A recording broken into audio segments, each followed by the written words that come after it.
Hey everybody, we're going to be getting going here in a little bit. Just want to let you know, load up on those pastries, load up on that coffee. Make sure you get enough, okay? You need to be powered up, get a little energy in your system. Okay, we've got a very good morning program for you guys. So this is your time to go fill up, go grab a whole plate of pastries and just get tucked in for the morning because we're going to be done at noon. No lunch today, everybody. Lunch on your own.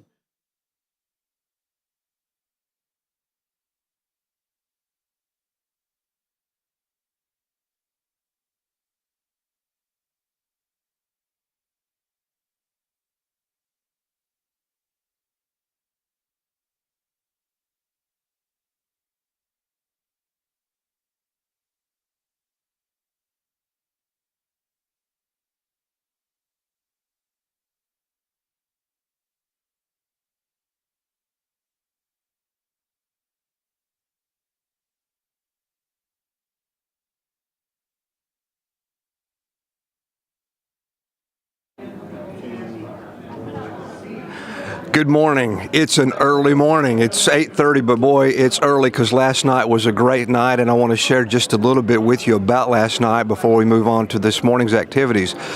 Last night we had a dinner, and as part of that dinner, one of the primary things we did was share with the group here a very fortunate gift that the foundation received over the past few months. A gentleman named Mr. Larry Hardy, who lived in Memphis, who was a member of our foundation, passed away about a year ago. And when he did, he, through his will, through his estate, left the foundation a very significant gift in the amount of $250,000.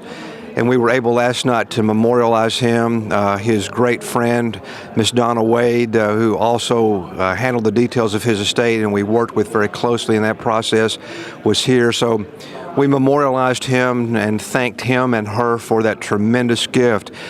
And I mentioned that this morning simply because that was a result of what we call long-term planning or estate planning. You might think about the possibility of maybe difficult to give as much now as any of us would like to give, but we can do some life insurance planning or some estate planning as possibilities for leaving money for future research, particularly if this is in your family and you have children or grandchildren who might have this. That's a way to continue to make sure research continues in the future. So we just wanted to share that and thank Mr. Hardy and thank Donna again for working with our foundation in that regard. When we finished that part of our evening, we had our normal raffle, auction, and so on. During the day yesterday, Jim Sheehan, our fundraising chair, had received a message from someone about a potential $50,000 gift and challenging us to try to match that here. So Jim made that announcement, and he and others, and Dr. Osdendler, as you know, every year, the last 2 years, she's provided a piece of art that she has done that we've auctioned off, and that was part of the auction as well. But as that process happened last night, with Dr. O cheering it on and Jim working hard, this group and others who messaged us here committed $52,250 to meet that $50,000 match. So again, thanks to all of those who participated in that and who donated in that. And then on top of that, what money was raised from the auction, which we're not total on that now, but probably another 10 or 12,000. So a great meeting and a lot of generosity resulting in money for more research and more work by the foundation. And we just wanted to share that with you and thank all of those who had a part of that. Today, you're going to hear in the next few moments from all of our committee chairs. And why is that important? We're a total volunteer organization, and we need your expertise, your time, your assistance in any of these areas to move the foundation forward. So as you hear what these committees are doing, if you have a gift, if you have a desire to work in any of those areas, you are invited. We need you, and we want you. So in just a moment, we're going to turn it over to Tim and those committee chairs to do that. I'll see you for just a moment when that is over, but listen closely and welcome again this morning. Okay, everybody.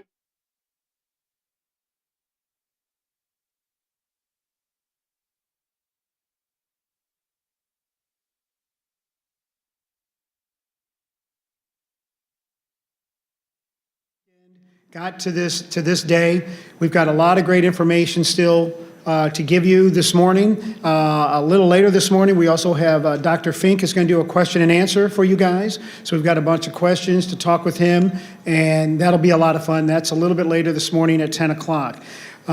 Just want to remind everybody that we're going to have a little break between the next portion here, so you guys can make sure you officially check out, okay? Don't take the towels. Just letting you know. Okay, they count those now, apparently. I guess I have to put a couple back, maybe. But anyway, we're going to have a great morning this morning. We're going to start off this morning with the committee work of the Spastic Paraplegia Foundation, and we're going to introduce our committee chairpersons, and they're going to give a little report to you to kind of tell you what we're working on with your help to help advance all of the missions of the Spastic Paraplegia Foundation. And first up this morning is Leonard Erskine, and he's the chairman of our advocacy committee. Leonard?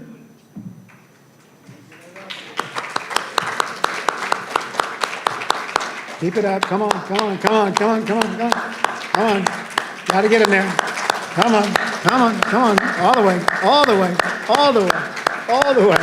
You can do it. Good man. All right.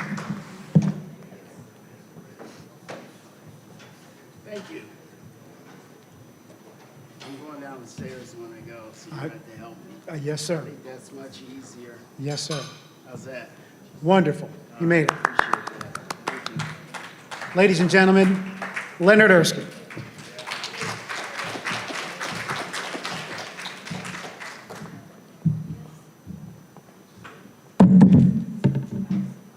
Good morning. I'll be brief. I just wanted to take a couple minutes to introduce myself. I'm Leonard, part of the advocacy committee. I don't see Tina. Oh, she's back there. I got to give her a huge shout out because she does a lot of the heavy lifting. So she really should be up here with me. So it's not just a Leonard thing. So I want to give her full credit. She's really good about sending out email blasts, stays on top of everything. So please give her a round of applause, please. Thank you. And I want to point out something to you guys in your book. If you turn to page 19, I'm going to give you a couple of takeaways that I'd like you to do when you leave here.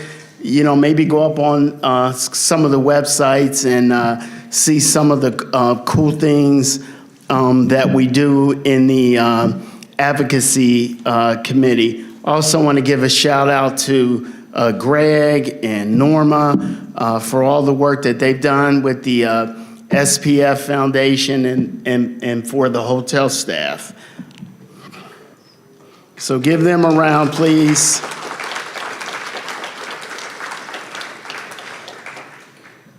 Okay, so advocacy means a lot of different things to people. You know, I just did just like a quick search just to see, and it says advocacy is defined as any action that speaks in favor of, recommends, argues for a cause, supports, defends, or pleads on behalf of others. So I'd like to think that all of us in here are advocates, right? If we don't do this, it's not going to get done. I have PLS, but the same thing for everyone that has HSP. So it is incumbent upon each and every one of you to get involved in your local areas, your states, you know, kind of find out what's going on. On page 19 in the program, there's a couple of websites, Every Life Foundation, Open States, some of those, because we can't send out, you know, an email blast to everyone in all 50 states. That's a lot of work.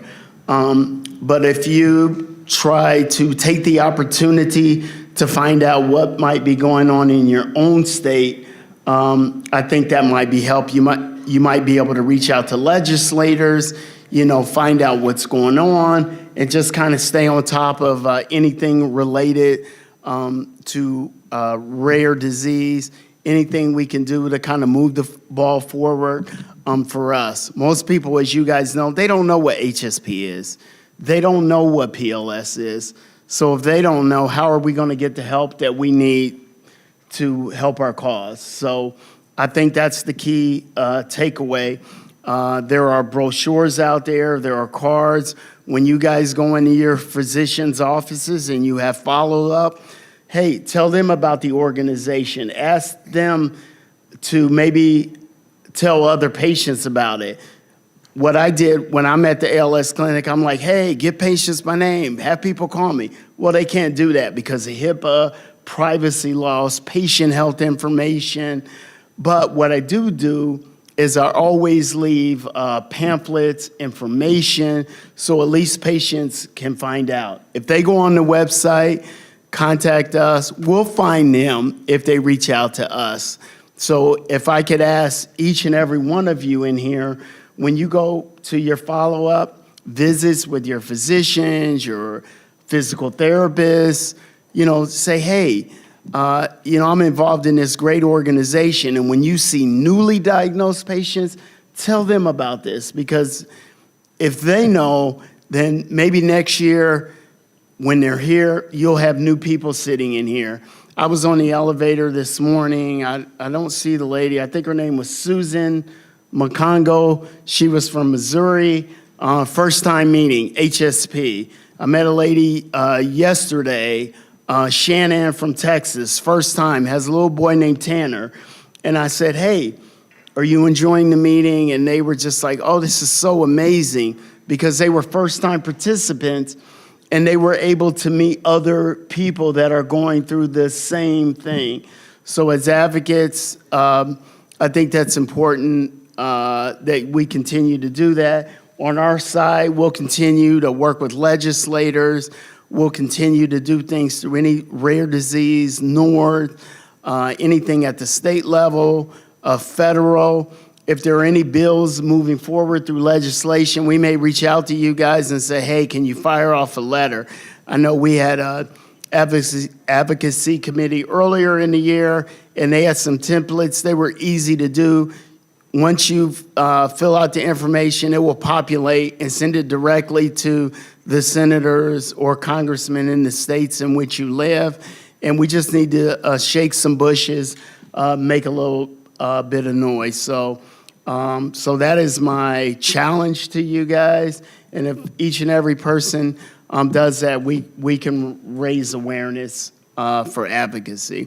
Does that sound good? Does that sound fair? All right. Can I count on you to do that? Huh? All right. Thank you.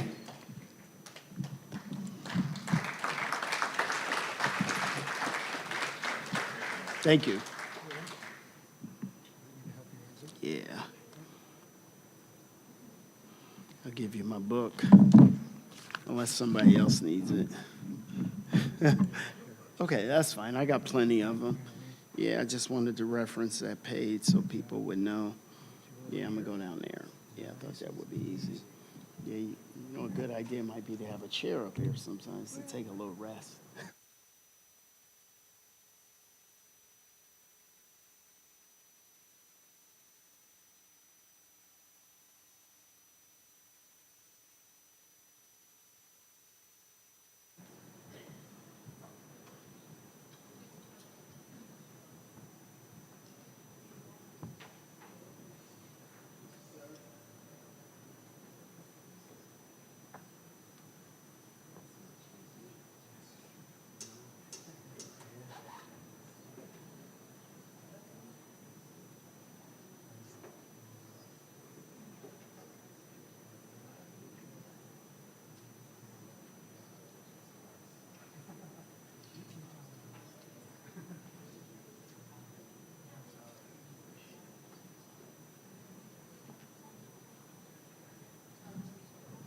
All right, everybody, thank you. Hey, coming up next is Tim Krogan with the Marketing Committee report.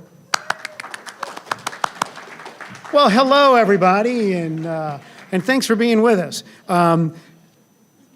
You've heard me talk for the last 72 hours or 3 weeks. I can't remember. I've lost track of time.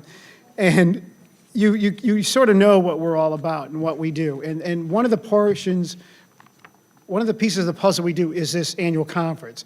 It's putting this all together, bringing all this information together for you guys. And so it's a year-long process in order to create one of these events.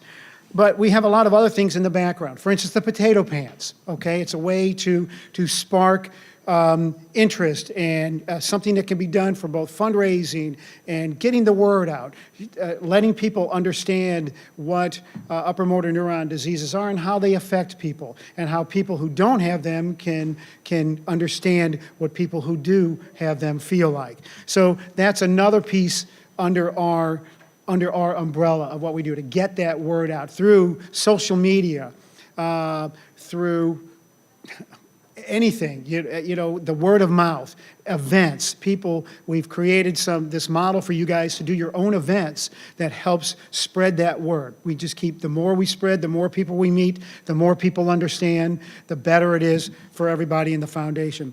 You saw in our program, you know, we also produce the Synapse newsletter that gives information of all the events and stuff, and tips and things, and a whole bunch of great information. Coming up next after this event, Greg will be putting out the annual report, which sort of sums up the year in review, also talks about all the research that we've been funding. It's a great little read. We also have the Spastic World e-blast that we can send to you guys. Technology is real good. You know, print is kind of moving its way to the side, okay? And so people are more connected through email and stuff. So you get those notes from us. We're now doing, creating the podcast sort of model. And we got Kim Sanchez helping us with that. And she's been collecting a lot of interviews with you guys here during this weekend. So those are going to be produced and put out onto our YouTube channel and Instagram and Facebook and TikTok and whatever's out there, okay? I mean, it's out there. They're all over the place. And you guys will get to see it, and other people will get to see it. Once again, more information, more people understand what we're doing, what we're going through. We're meeting more people, and we're also, I wish this didn't happen, but we're also finding new members, people who don't know about us, about the foundation, who are searching for answers and stuff, and it's our way to reach out to them. We've also tried to get information to neurologists. We give you information that you can take to your neurologist and to your doctors. Those pamphlets that are out there at the registration table, take those with you, hand them out. Anytime you see somebody, you say, this is what it's all about. Here's the foundation. Look at us. Look it up. We are a repository of years and years and years of information and research and data that's on our website that people can read and understand what people are going through and make that connection. Drive the people to our website. That's where all that information is. We also have the SPF store, okay? You know you don't have enough SPF merchandise and logos on stuff, okay? Go to the Redbubble store. You can put our logo on cups, Christmas ornaments, mouse pads, if anybody still uses those, and all these other kind of creative things. There's a whole bunch of different items, a lot of different clothing items, from hoodies and stuff like that you can put those logos on. And a lot of the logos that we have out there are designed by members like you. Somebody had an idea, got creative, sent it up to us. We took a look at it, and we put it out, and then it ends up on a shirt. Pretty cool system. That's very participatory. We like doing that stuff. We also deal with Awareness Week throughout, well, every day is awareness for us, but we also have Awareness Week in August, okay, when people do a lot of their 5Ks, even though we've expanded that out from March through October to make so people don't have to do it in the heat of the summer. Okay, and especially your Tampa guys down here. Man, this is some serious heat down here. So you can do these throughout these things. The way is to get the message out to everybody, okay? And we also do the SPF talks. You guys who participated in any of those? We have people, wonderful, lots of hands. People come in, we have special guests that talk about therapies. We talk about, we've had physical therapists. We've had people talk about mental health. We've also given you information that way of what we're doing and what's going on. So, very good things. We've got a lot of irons in the fire, and our way is just to keep you informed. And remember why we are zebras, right? Zebras is the mascot for rare diseases, and boy, do we fit that model. okay? So we want to make sure that you guys get the word out. You tell people, send them to the website, give them information. And, you know, we're trying to do as much as we can to get the word out and speak on your behalf to millions and millions and billions of people around the planet. So that's what we do, as well as putting this big conference on for you guys, so you get to get together and meet and greet and have all this fellowship with all these other members, just like yourself. So Tina's given me the wrap it up sign, because that's what she does. So we're moving right along next. So coming up next is going to be Jim Sheehan, who is our fundraising committee chairperson. Ladies and gentlemen, Jim Sheehan.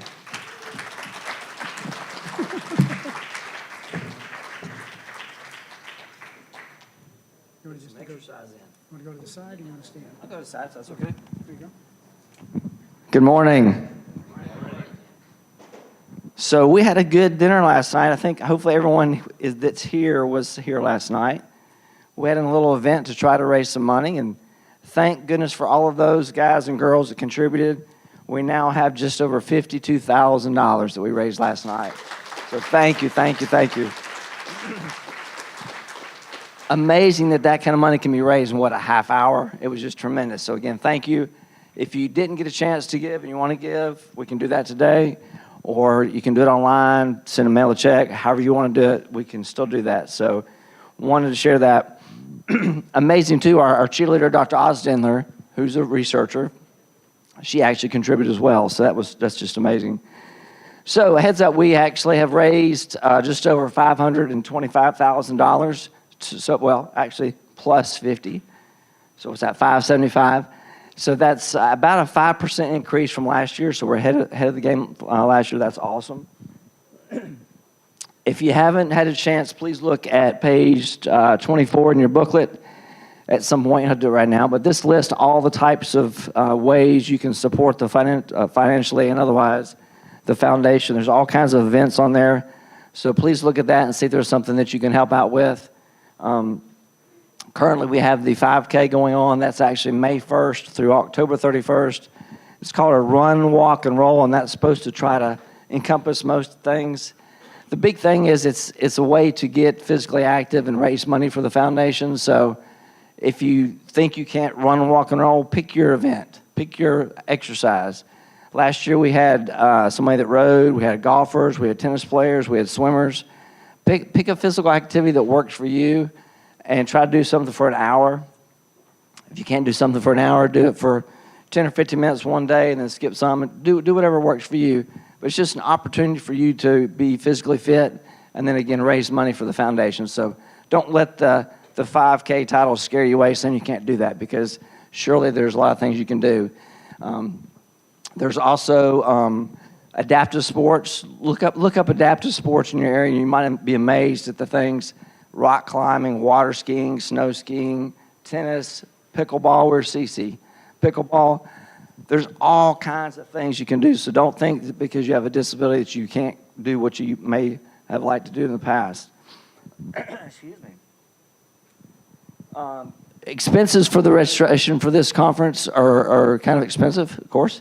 But the bad news is that the cost is more than what you paid to be here. So with that in mind, please know that we appreciate you being here. We hope this exceeded your expectations, but the money to pay for registration does not go towards research. This is just to fund this event personally. So hopefully in time, this rest of this year, for those that have not made a donation, hopefully you'll have time to find a way to make a donation to the foundation.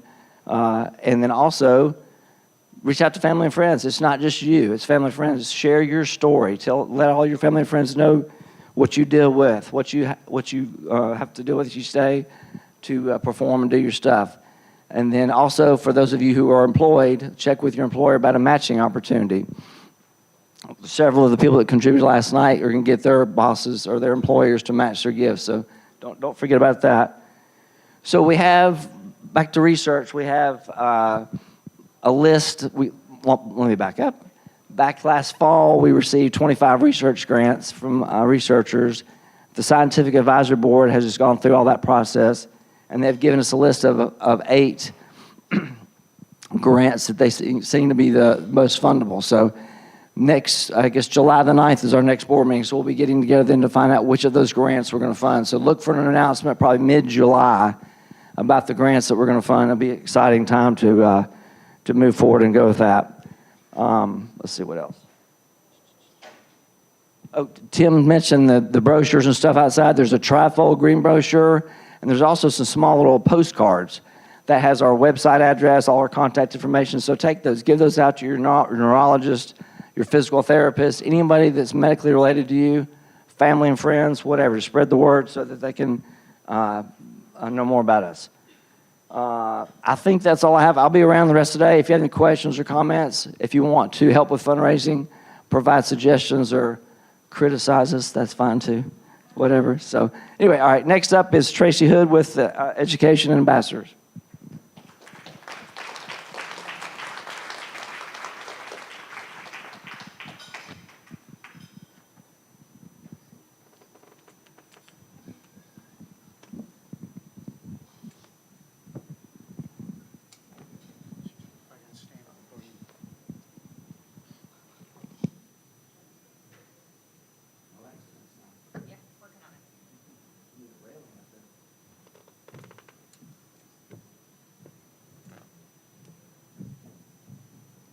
Good morning, everybody.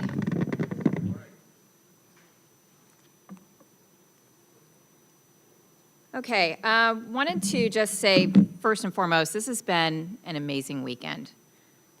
I am thrilled and honored to stand here today with you to speak about our ambassador program and the value add of all members to the SP Foundation.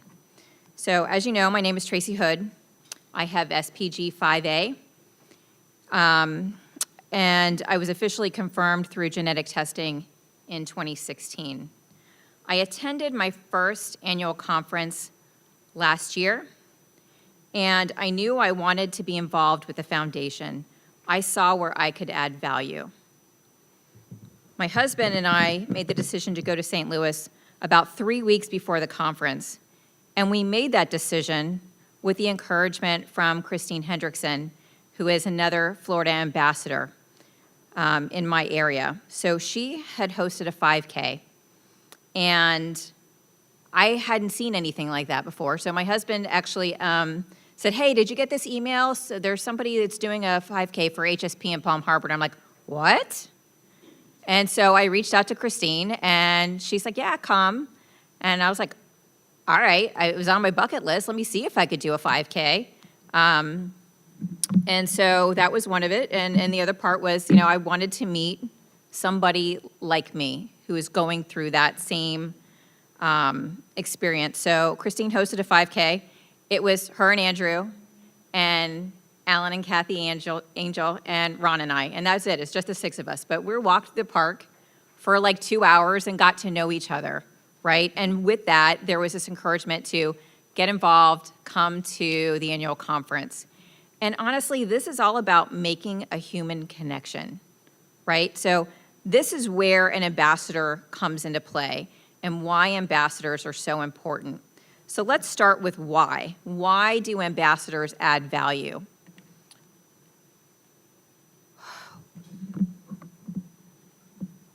We have ambassadors who are an extension of the foundation to make that human connection with members like all of us, meeting others who are all on this same journey.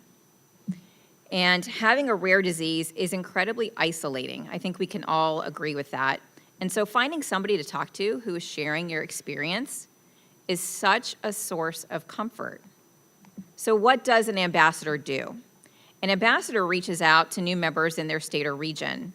We send regular communications to members on what's happening with the foundation. We may try to arrange gatherings, whether in person or Zoom calls with members close by or interested in connecting.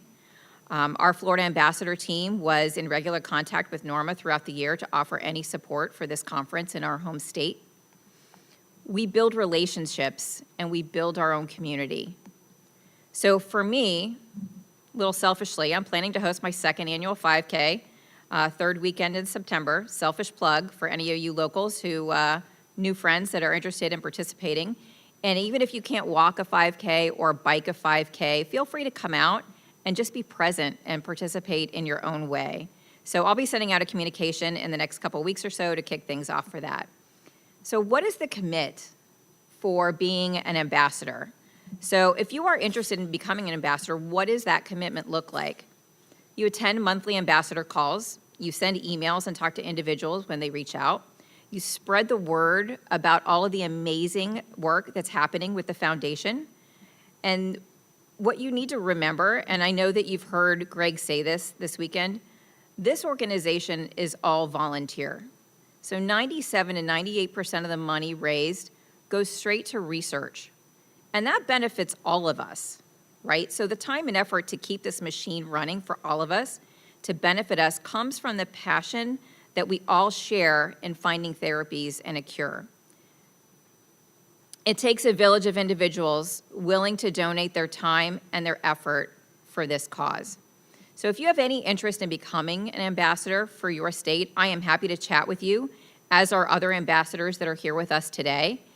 And I would like to recognize and thank Dina Lampierre, who is our ambassador chair, who is unable to attend the conference this year, and to Jackie Wellman, who receives all of our new member information and shares that contact information with state representatives. So I'd also like to thank each and every ambassador that was here this weekend and that is present today. So thank you all for being here, and safe travels home.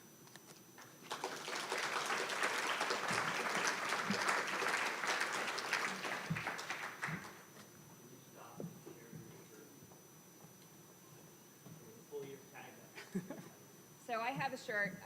I actually got this off of Zulily maybe 3 or 4 years ago, and I wear it to the gym with my personal trainer. She personally likes it when it's a leg day, a strength day. So it says, "Shut up, legs, we got this." And it's not, I'm going to be like Tiger Woods every Sunday for conferences. This is like my mantra. So here we go. Shut up, legs, we got it.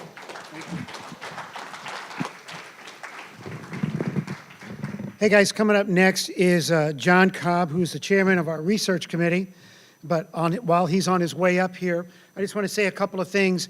We talked to you earlier about the potato pants. We have 3 pair of those out in the lobby. Anybody want to take a pair home, please do, okay?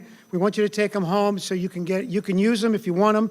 Please take them, okay? Okay, and also, there are some great towels out there that say, "Raise Up," okay? And these are pretty nice from the Bayfront Health Group and the Tampa Bay Rays. So make sure you grab one of these too, okay? I'm not going to toss them to you because I can't throw a curveball. So anyway, John Cobb, everybody. All right, great. Thank you very much, Tim. Yeah, what a wonderful weekend. It is the most memorable weekend of the year for me. Love seeing all of you and seeing all the new faces as well, and building the community. So I am here to talk about our SPF research and how we transform your generous donations into progress towards a cure. And also, what would be great is if I could summarize those dense 2 days of research as well. So by the end of this, you'll understand everything that was said this weekend. Next slide, please. Thank you.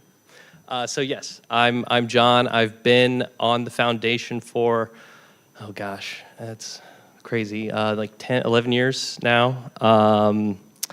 But it's been an awesome journey. I am now the co-chair of the Research Grant Committee, along with my wife, Jody, and she's the real brains behind all of this. I'm just sort of the front. She is a geneticist, and many of you have probably heard this story. Some of you new may not have, but she was representing her company, Invitae, at the 2016 annual conference in Chicago, and I saw her, and we started chatting, and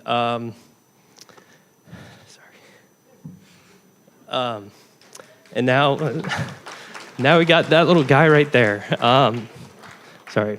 So yes, Jamie Westbrook, and I know many of you chatted about it already, but Jamie is now a year and a half. He is the product of the SPF conference. So many great things happening here. Next slide, please. So the research grant process, what does that look like? It's actually, it's very simple. So this slide is basically everything I'm going to talk about today.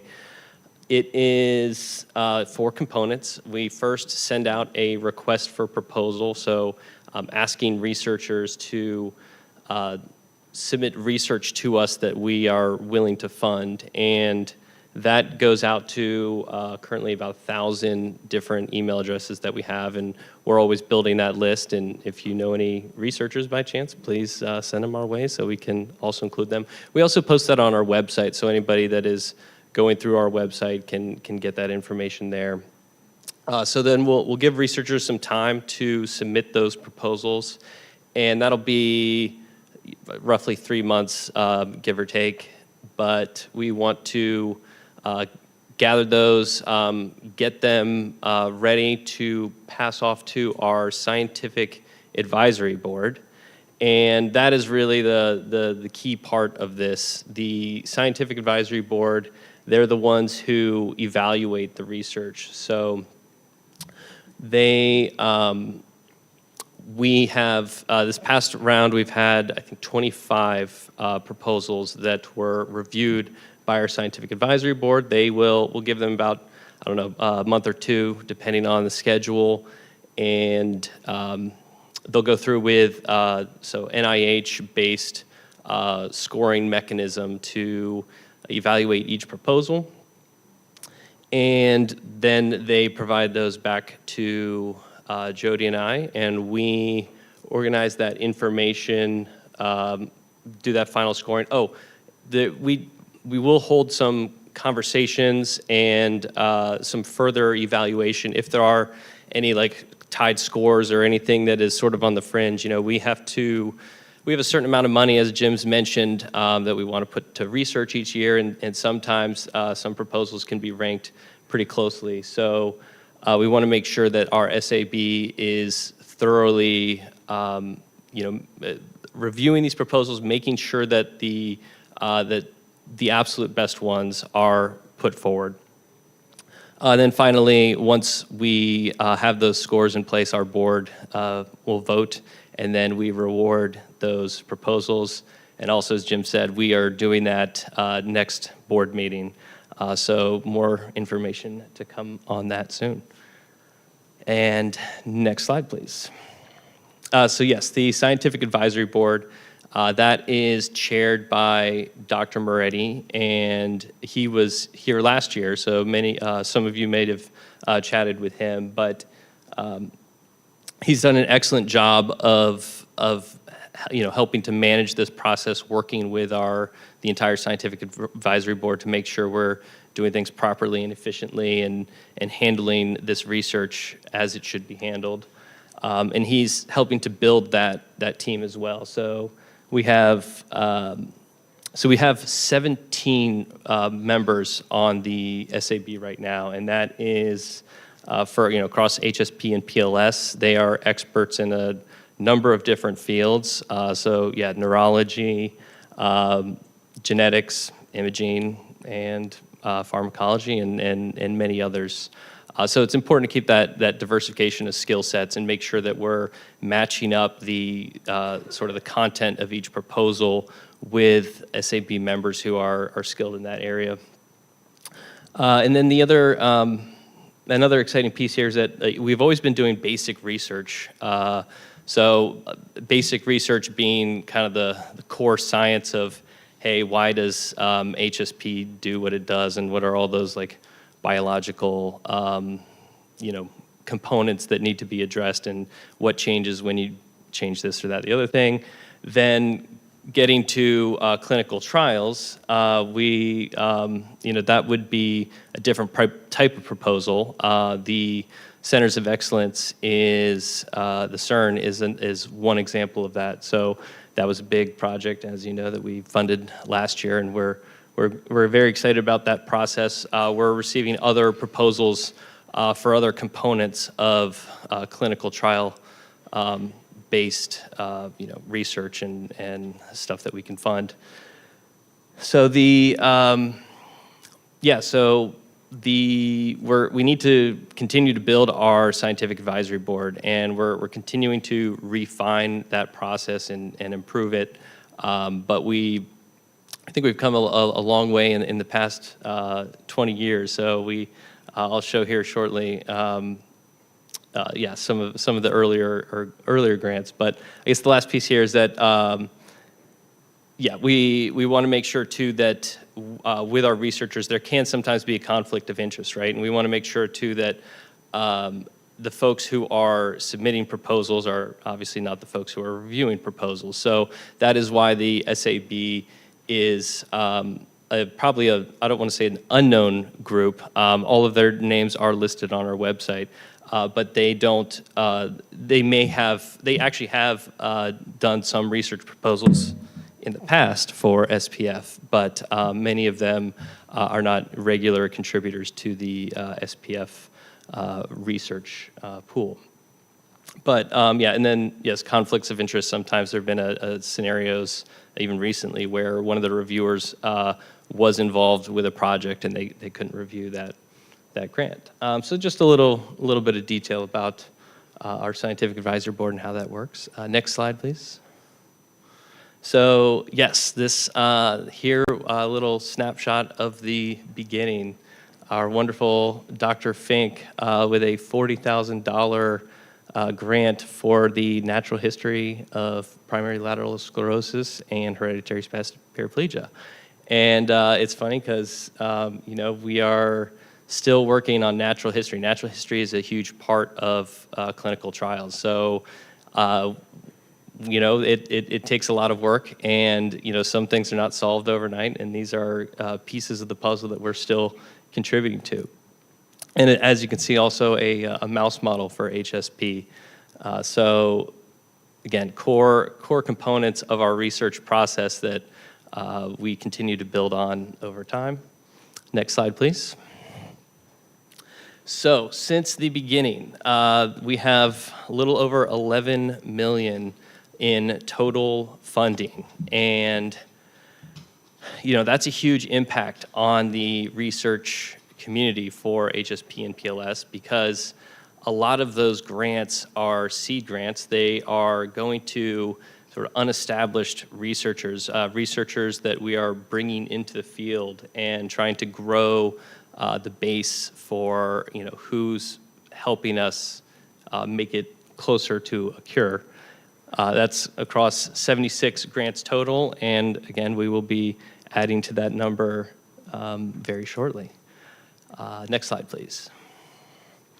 And here is a quick snapshot of just one way to look at some of the progress towards HSP and PLS. This is actually, there's a similar slide that was shown yesterday. The search criteria was slightly different. But as you can see, there's been a wonderful increase in published research towards HSP and PLS over the years. Yeah, I see that tiny little dip in 2023.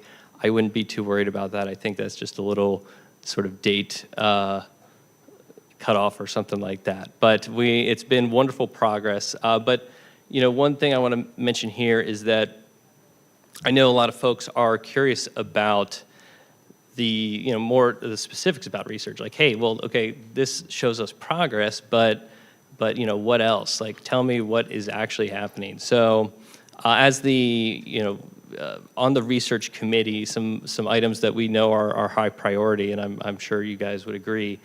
We want to start building out a better sort of map or some better details around the research progress, both what SPF has done, but also generally across the research community. So we can see on our website, we do have all of the research that we've published there, but even titles of research can be a little tricky to truly digest what's happening. So we want to make that a little bit clearer. We want you guys to feel good about your donations and that you know exactly what your money has gone to and what it'll continue to go towards. Yeah, and I think that is everything. Next slide, please. There you go. So there's some pictures of our wonderful Jamie. I had a few people ask me for pictures, so figured I'd throw them up here and let you guys enjoy. Thank you. How much time do I have left? As much as you need. 30 minutes? I can Yes. do that. You guys want to do 30 minutes? Of baby pictures. Baby, yeah, we can just, let me throw up my Just scroll phone through on there. those. We'll just We can do 30 minutes of go pictures. through them. We'd love to do that, but I mean, are there any questions? If I can answer them, I don't know. If not, no worries. But you did a great job. cool. All right. Thank you. All right. Hey, everybody, on that note, we are going to take a break. So in 30 minutes, we want you back here so we can get started with our Dr. Fink presentation, his question and answers. You've got 30 minutes. Take a little break. There's still a lot of pastries out there and coffee and stuff. So load up, fuel up, get ready to go. And then we'll see you back in 30 minutes, and we will continue with our program. All righty, everybody. See you in 30.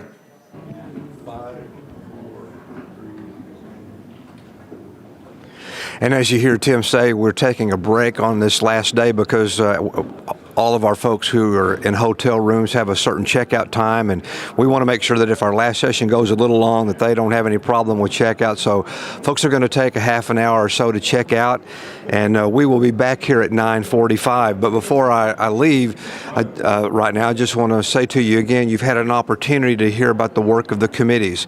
And you may think, I don't have much to add, I can't do much. Well, every one of the members of these committees, all the chairs, everyone are volunteers. And this is just a great volunteer effort to make important things happen. And you see over our history, over $11 million in research, and we're trying to continue that trend and hone in on research that will make a difference, find a treatment, we hope find cures. So a little report on the operation and the work of the foundation, and if there's a committee that you think you could be part of, be interested in being part of, interested in learning more about, please let us know and we'll get you connected with that committee chair to talk about those possibilities.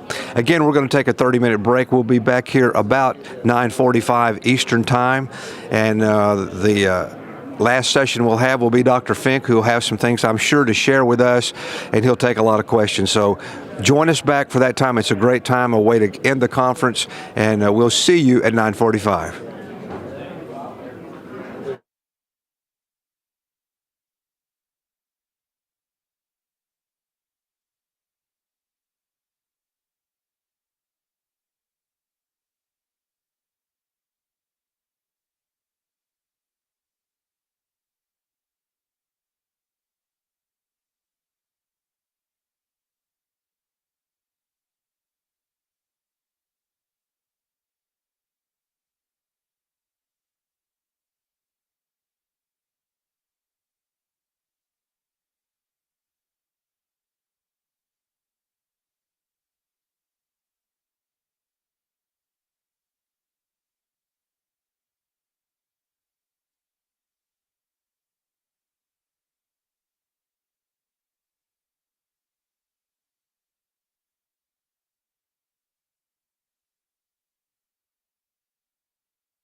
Well, good morning again, and we're about to begin this last session of our annual conference, and you guys always know Dr. Fink is always the last on our agenda because he wants to do that and kind of bring things to a conclusion. He'll be sharing some remarks, I'm sure. We've got a number of questions that folks here have put on paper that we'll be asking him, as many of those as we can. So we want to thank you for being with us this weekend. We hope that you've gotten some information that's helpful to you. We hope you've learned things about the research that's occurring and some of the research plans in our future. You certainly learned about the financial fundraising that is going on and some great fundraising that happened last night. All of this happens and is done by many, many volunteers who work a lot of days a week to try to pull these things together to work toward those treatments and cures for you, me, and all of our members. We hope you've heard as you've listened to the committees an area that you might have a talent in, that you might have an interest in, that you can get involved in with us. We want to invite you to do that. Please let us know by phone or by email, and we'll try to get you plugged in with the committee chair that is working in that area. We want to thank all of our doctors and researchers who've been with us. We again want to thank all of our Tampa area sponsors who've come in, set up booths, provided resources for us to do this. I want to particularly thank our Florida team, so many local Floridians who are attached to SPF who've helped us with planning and putting on this convention. We thank all of them so much. All of the folks who worked our booth, our Missouri team, our Nashville team, helping out in so many ways. So we're very thankful for all of that work. As we move toward closing, I want to remind you that if you've missed part of this weekend, that you've been in this feed but you've not caught it all, you've had to miss something, in a week or two, everything that we've done and recorded here will be on our YouTube channel. So please feel free to go on that and watch all of this again. Take an extra set of notes so you might find something again that helps you in dealing with your daily life and working toward the future with you and your family. Tell doctors and nurses and others in your family who need to know about what SPF does and about these diseases. Turn them on to those YouTube recordings so that they might see and learn and benefit from the work that's done here in the foundation and at this annual convention. One question that you might have that many have had here is, where will the convention be next year? Well, normally by this time we know where it will be and we're sharing that. But this year, because of some of the proposals that we're looking at as far as research-related work and partnering, we haven't been able to make a final decision about that for next year because some of that research-related activity could impact that. We hope in our board meeting in July to be able to come to a conclusion, and as soon as we know that, we will get that information out so that you'll know what city that will be in. Once that's decided, then we will go to that city and find the perfect, or as best we can, the close to perfect location hotel-wise to do that. And I want to encourage you in this regard, if you're at home and you're watching this or watching it on the YouTube channel and you'd like to come to our annual conference next year, sometime later in the year, once we've got a hotel lined up and contracted with, we'll put that information on our website. We'll do e-blast to share that. When you know where that hotel is, if you think you have any interest in going, immediately call and make reservations there, because that hotel block fills up and then those rates go up. So if you think you might have an interest, get an early reservation in so that you'll have a room on that block rate and save yourself some money. We work really hard to keep the registration fees and the cost of attending as low as we can, because we want all of you who have been diagnosed with either of these conditions to be able to be with us, participate, and learn about the things that we're doing and the things that you need to know as you deal with HSP or PLS. So with that, it's been a great pleasure to spend these last 2.5 days with you. You got our email address, you have our phone number. We'd be glad to hear from you and try to assist in any way that we can with the things that you're dealing with. God bless you. Thanks again. And when I say goodbye, this conference will finish as soon as Dr. Fink answers questions and Tim says goodbye. So we'll see you next year. Thanks a lot.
Keep it informal. Want me to get that for you? No, You please. said 25 push-ups. I know. Don't watch. Don't watch.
Hey, everybody, we're glad we had this nice little break. We had that nice little exciting little push-up challenge up here for fundraiser. You might see that video a little bit later on one of our YouTube digital platforms somewhere. Who knows? Keep an eye out for that. But we want to get you going here this morning with Dr. Fink. He's gonna do his presentation. We're gonna take some questions. Hopefully he'll give some answers. It's going to be a really, really wonderful morning, a nice finish to the Spastic Paraplegia Foundation's annual conference this year. So just kind of be ready. We'll see where this is going to go. Just like me, we're making it up as we go along. So this is the best part. This is the best part. So ladies and gentlemen, Dr. John Fink.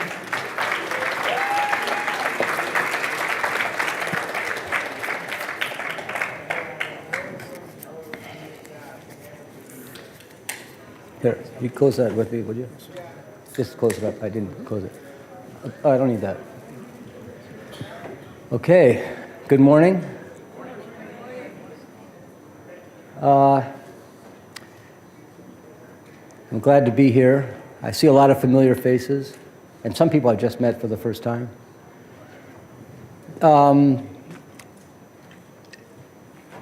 We're learning, I'm learning, about primary lateral sclerosis and HSP. I'm learning. As a community, we're learning. As individuals, we're learning. So I'm not sure if this is as much a conference as it is like a library, a source of information, a source of information exchange. A library, you get information, and it's nowadays a place to exchange information. But it's also, we're at, when you hear in the past couple of days all these talks about molecular advances, and we're doing that in our lab, working towards gene therapy and animal models and stem cell work, and we do all that, some of it. And you hear all the very high-tech, cutting-edge molecular science towards a treatment.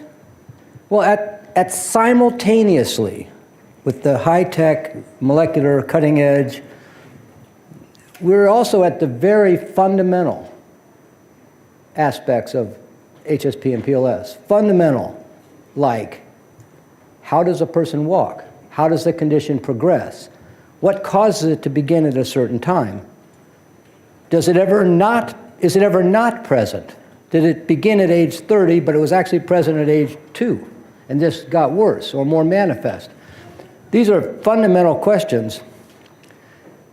And so, as many people know here, participated, we're trying to measure walking. Well, that sounds like something we would have done 50 years ago. Well, there are books written about how to measure walking. And I've read at least one of those books and dozens of those papers on how to measure walking. We know how to measure walking. But which way, among the 100 ways to measure walking, is this one that's suitable not for 3 people in a gate lab at a university, but for 300 or 600 or 1,000 people around the world? Not just once, but multiple times. Monday, Tuesday, Wednesday, repeat it again 3 months later, repeat it again 3 months later. So we get day-to-day variation, season-to-season variation. Walking changes day to day. Are you tired? Did you sleep? Anyways, this is like fundamental question that's not ready yet to be used for clinical trials. My point is, we have to grow the scientific part. We also have to grow the fundamental, hands-on clinical assessment part. But besides that, there's another part we have to grow, and that's the community building.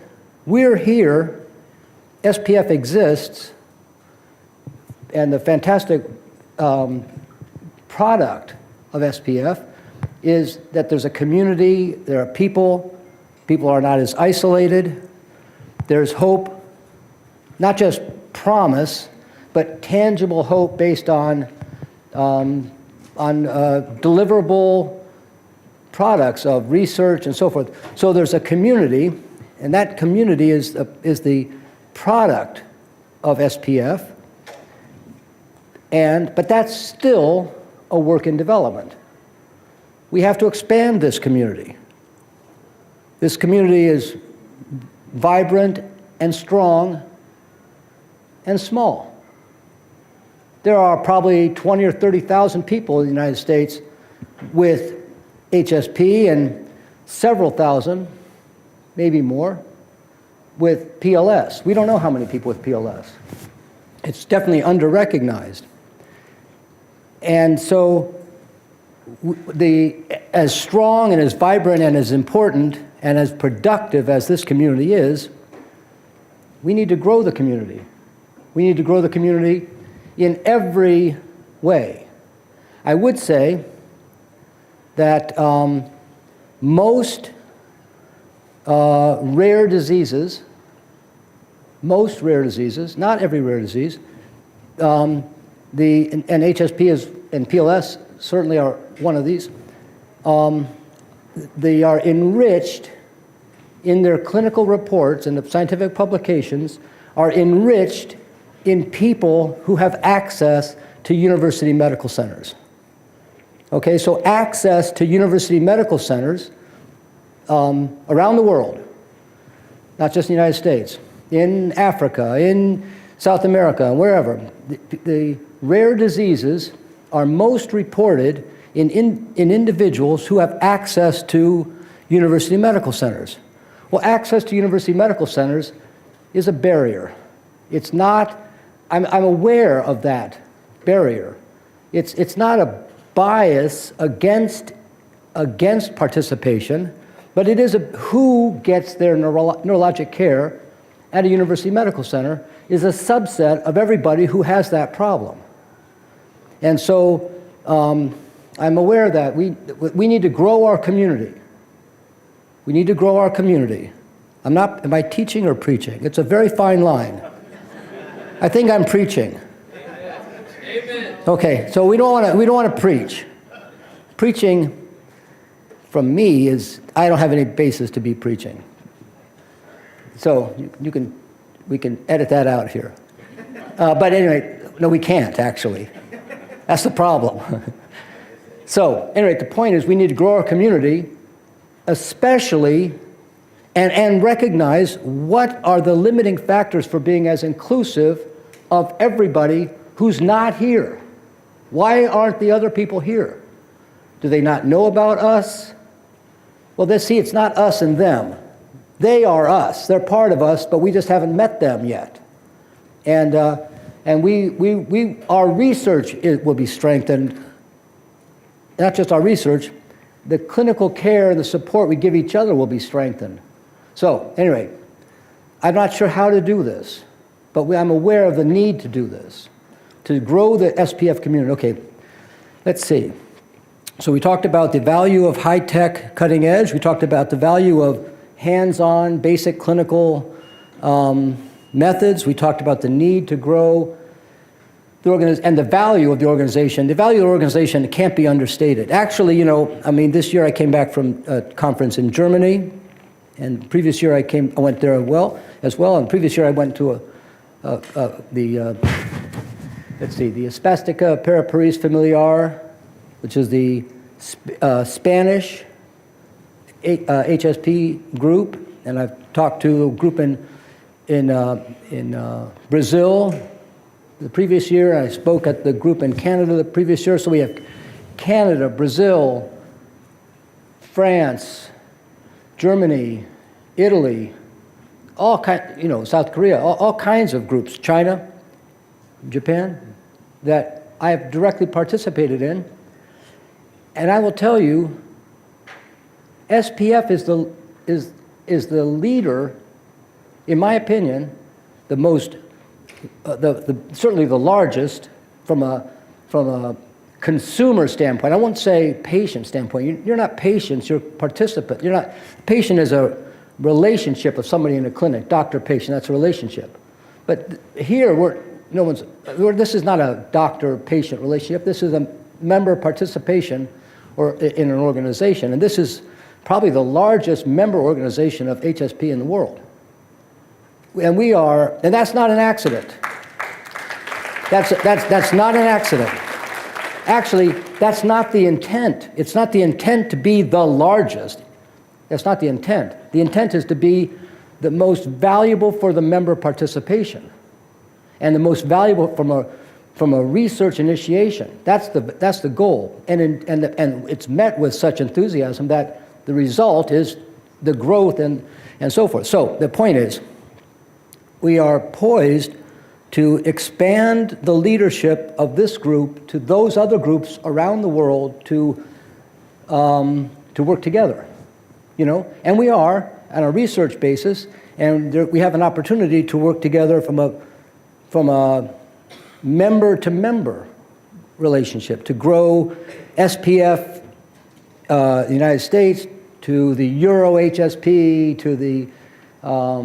to increase our collaborations with the Tom Wallig Foundation in Germany and so forth and so on, all these other organizations, that we need to develop these greater harmony, greater synergy between our groups to promote research, knowledge, care. Okay, so that's my prepared comments. If there's no other questions, we're done? More? Okay, so that's all I have to say. That's all I can, prepared comments. I won't take any more time if anybody has any questions. Oh, I want to say, and I'll probably say this 5 times, because this is a question and answers period. I cannot give medical advice from this podium.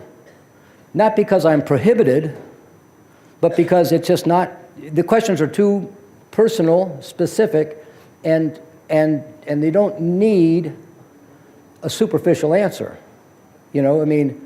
So I can't be precise, and to give otherwise it'd be superficial, and that'd be like saying, oh, well, it's probably something. That kind of superficial response is not going to be helpful.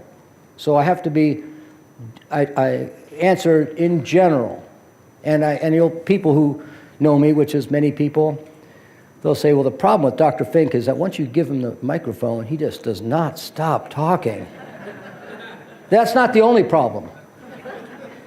But we're going to leave the others aside. But so I try to expand on a question to move it from a personal question into a general question, because often it applies to other people as well. So anyways, I'll try to answer specifically. Anybody have any questions? Yes, there's a hand in the back of the room. I recall a couple of years ago, you made a comment, and I think it's your belief. There will be should I do it with the microphone? Just a second.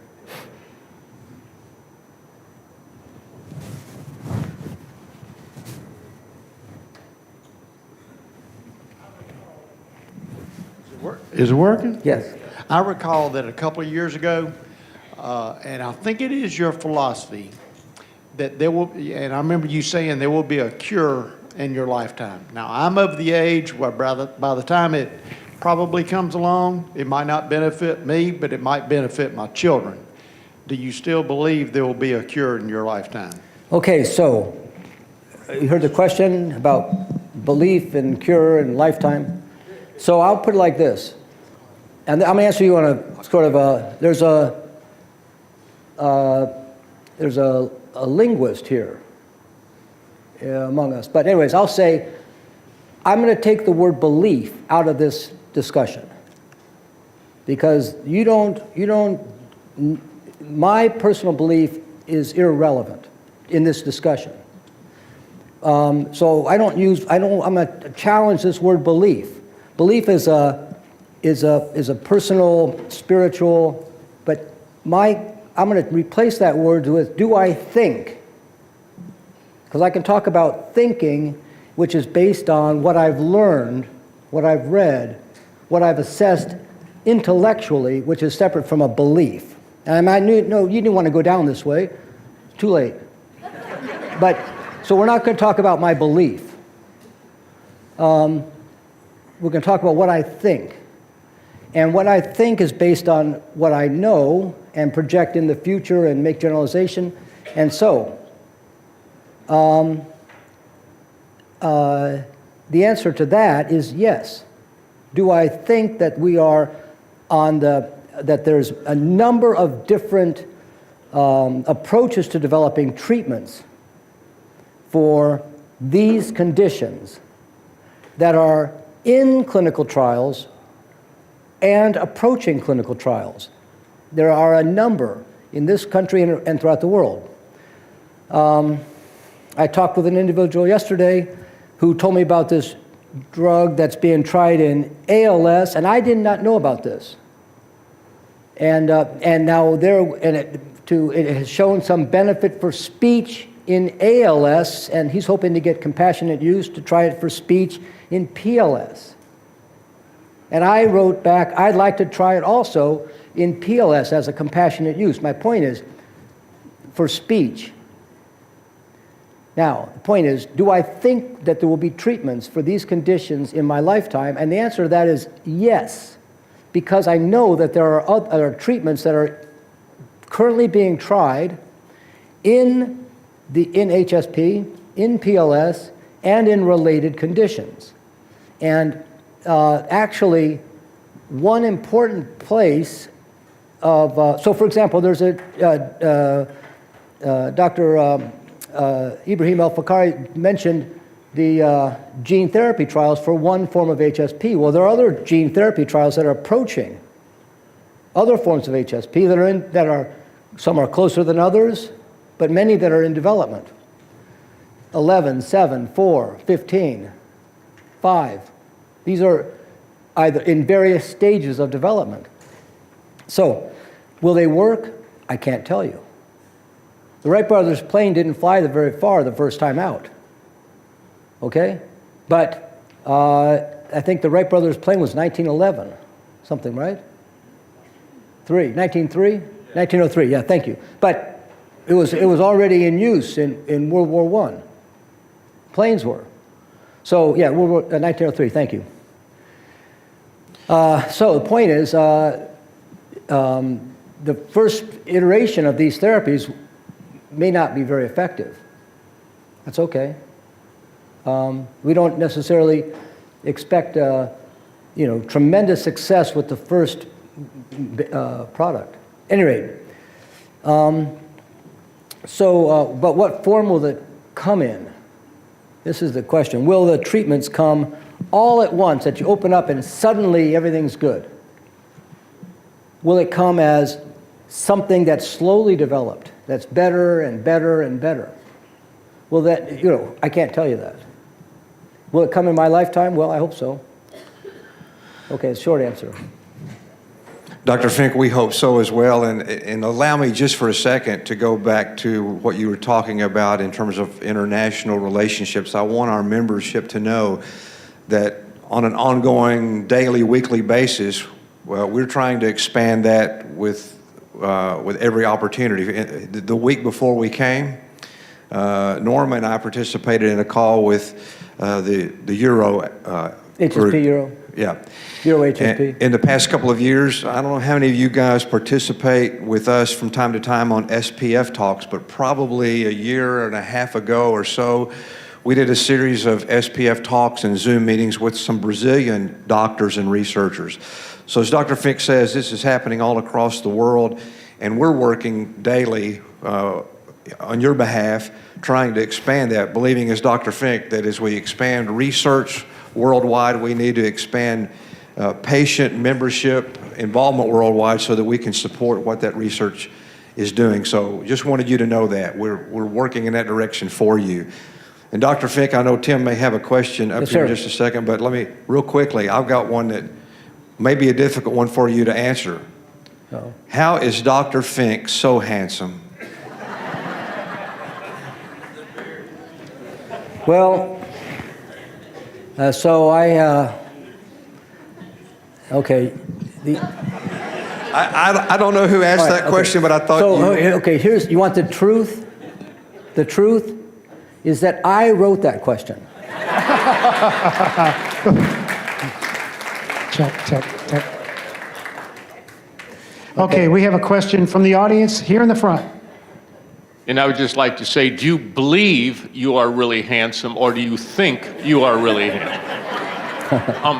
Now, my question is kind of an extension of Greg's, and that is, do you see artificial intelligence playing a role not just in increasing research and everything, but increasing this coordination among different countries to maybe access tens of thousands of more? Oh, 100%.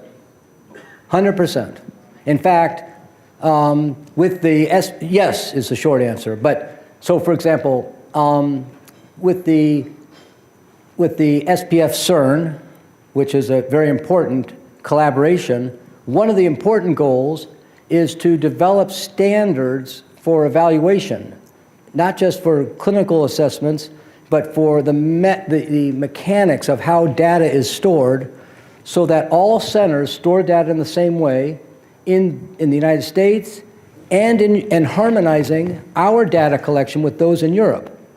So this will allow, like when all the data is collected in the same way, using the same, we had instructions about how to test tone. And so, the mechanics of how the exam should be done and how should it be scored, okay?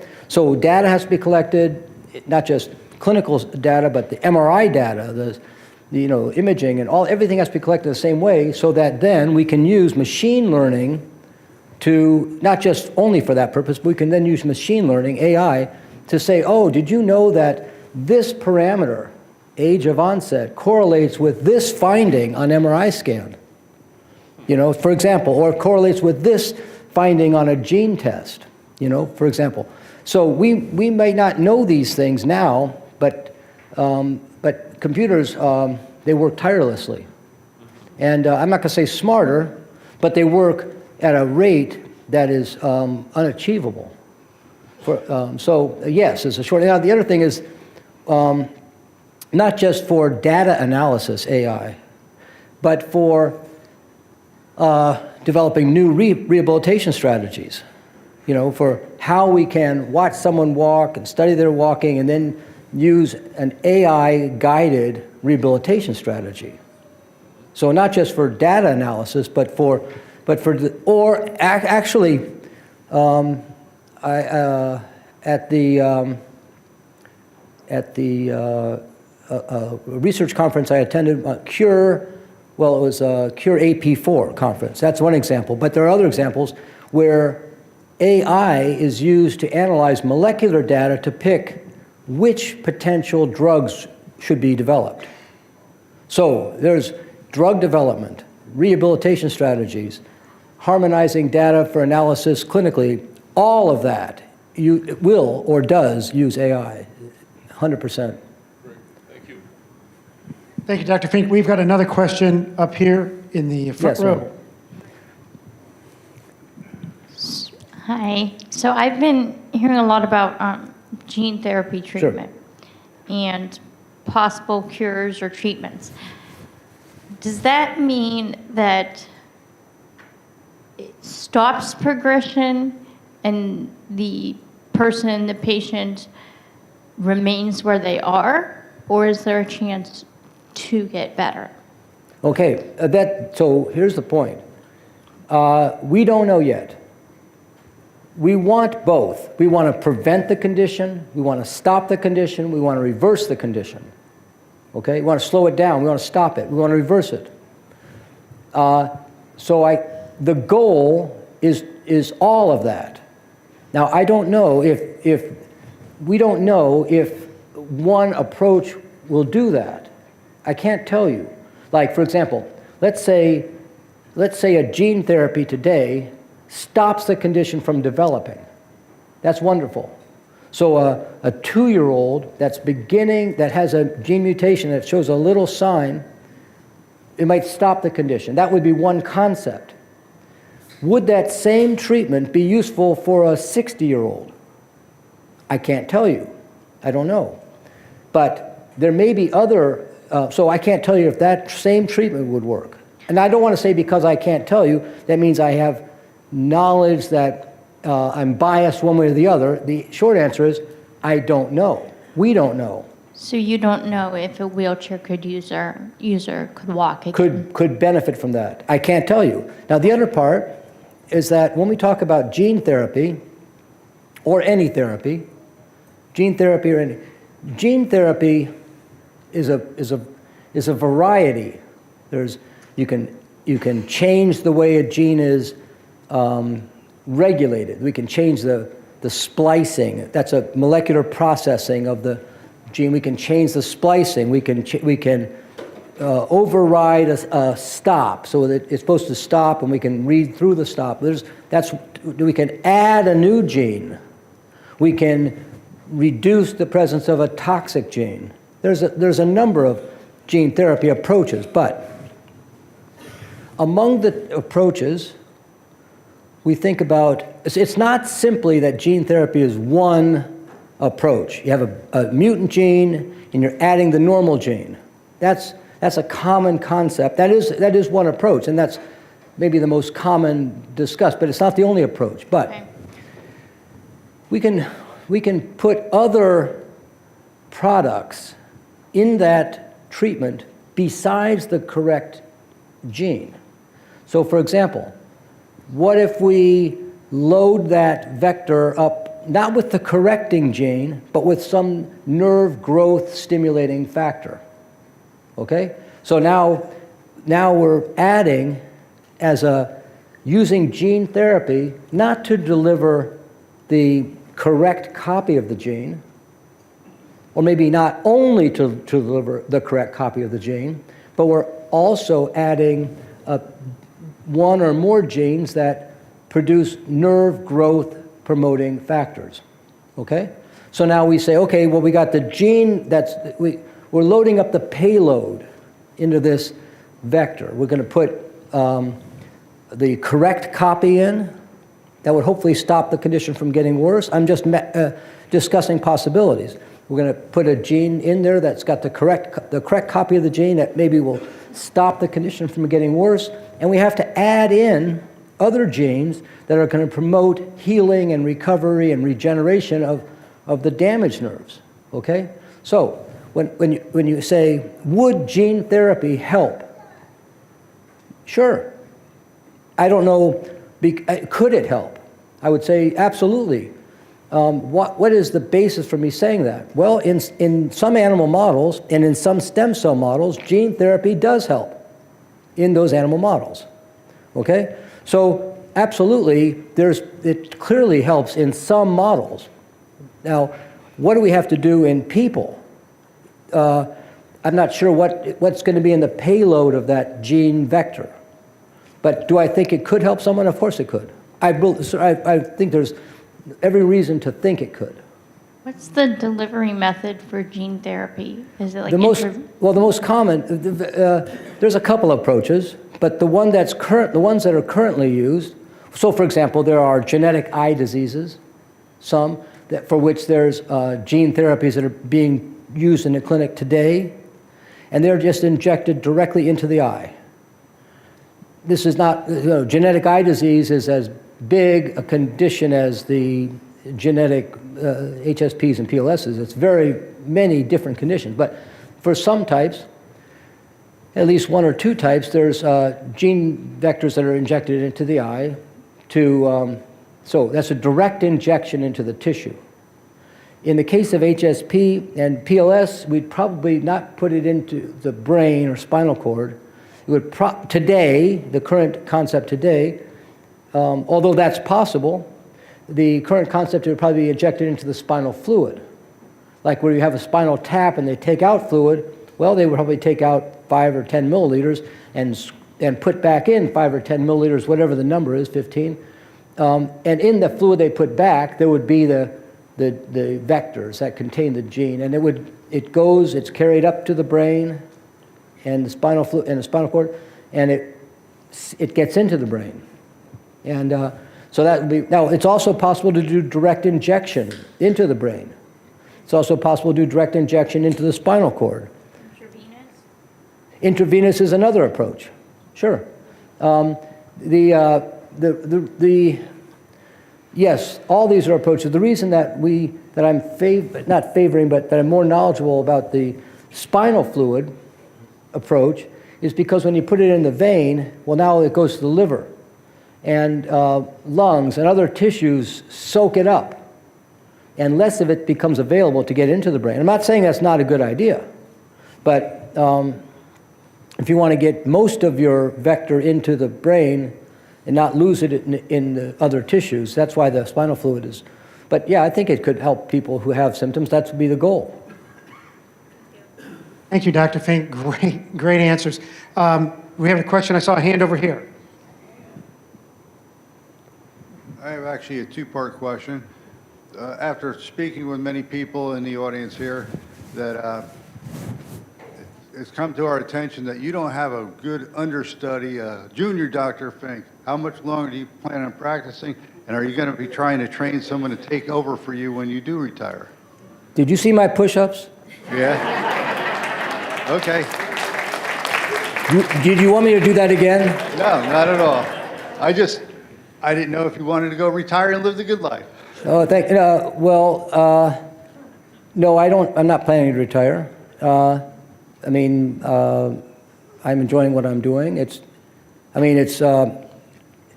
Okay, so it's academic medicine, which means there's, I should say it's, the academic bureaucracy is a huge thing. That's a huge thing. And that's tedious. I won't deny that. But the research and the clinical practice, that's very rewarding. So I'm not planning to retire. Do I have an understudy? Yeah, sort of. Yes, I have a number of people. Yes, is the short answer. Okay. And my second question is related to 5A patients. You were talking about going up to Michigan to have an MRI. I assume that's of the brain? And spinal cord.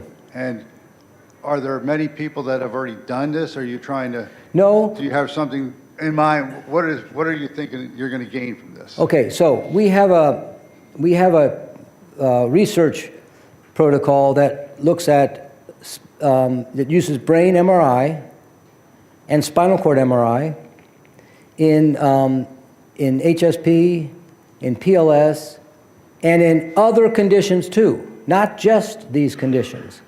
And this is and what are we looking for? Well, what specifically we're looking at a number of things, but one of the things we're looking for is brain iron, to measure brain iron. Now, why do we care about brain iron? And people will say, oh, there's too much iron in my brain, I got to detoxify, I got to take the iron out. That is completely not the concept. Iron accumulates in the brain wherever there's been nerve injury. If you have a head injury, concussion, stroke, brain tumor, hemorrhage, any degenerative condition where the neurons have been injured, iron accumulates. It's part of the healing or the scar formation. There's iron there. It's not the concept that iron is, in these conditions, that iron is toxic. It's just a, I would say, a passive marker where there's been nerve injury. Now, there are other conditions. I don't want to get just to the small part. There are a couple other conditions where iron accumulates pathologically, but that's not what I'm talking about here. We're looking at iron as a marker of nerve injury. And so you can have an MRI scan today in your community hospital, and they can say, we think there's iron accumulation, or we don't think there's iron accumulation, kind of like yes or no. But at Michigan, they've developed the method to actually measure to a milligram or a microgram the amount of iron in different regions. That's what's different. It's not the ability to say, this is iron, there's iron present, yes or no. So we know that in PLS, some subjects show iron accumulation. Now, as I say, that's not because iron is toxic. We're not trying to remove iron. That's not the issue. But it indicates that there's been nerve injury. Okay, so, fine. We want to know how much and where, and can we measure that year to year? And does the amount of iron change? And can that be a measure of progression of the condition? And could that be used as an outcome for clinical trials? We're going to try some kind of treatment, which I'm not sure what it's going to be yet, and we're going to do a brain iron study to see about the amount of nerve injury. Of course, we'd have to study the person a year, separated in time to see if it's changing, and then do some intervention and see if that can be used as an outcome for clinical trials. So, so that's part A. Part B, why are we not doing this in HSP? We know in SPG 50, there is some brain iron accumulation. In these children that are getting this gene therapy trials that Dr. Fakari described, we know that in some of those individuals there is brain iron accumulation. Not that it's toxic. I'm not suggesting at all that the iron is toxic. It's just a marker of nerve injury. Well, we should quickly capture those subjects and measure it and see if the treatment does anything for that, right? So, what about other types of HSP? Fine. What about every type of HSP? Sure. In other words, it's just a non-specific marker of brain injury. And we're also doing spinal cord MRI, but I don't want to get into that at the moment. But my point is that we're looking at, we're trying to find a neuroimaging biomarker that would be used to judge clinical progression, so we can use that for clinical trials. That's the short answer.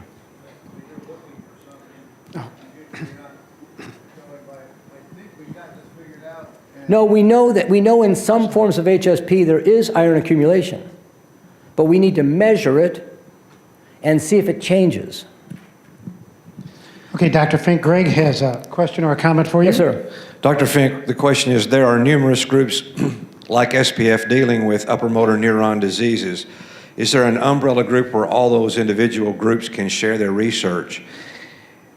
And the same in regard to researchers. Is there a process where researchers are sharing information in the interest of collaboration and finding treatments and cures? There are legal protections like copyrights, patents, et cetera. To what extent is the work that all of you are doing being shared toward the interest of finding that treatment or cure?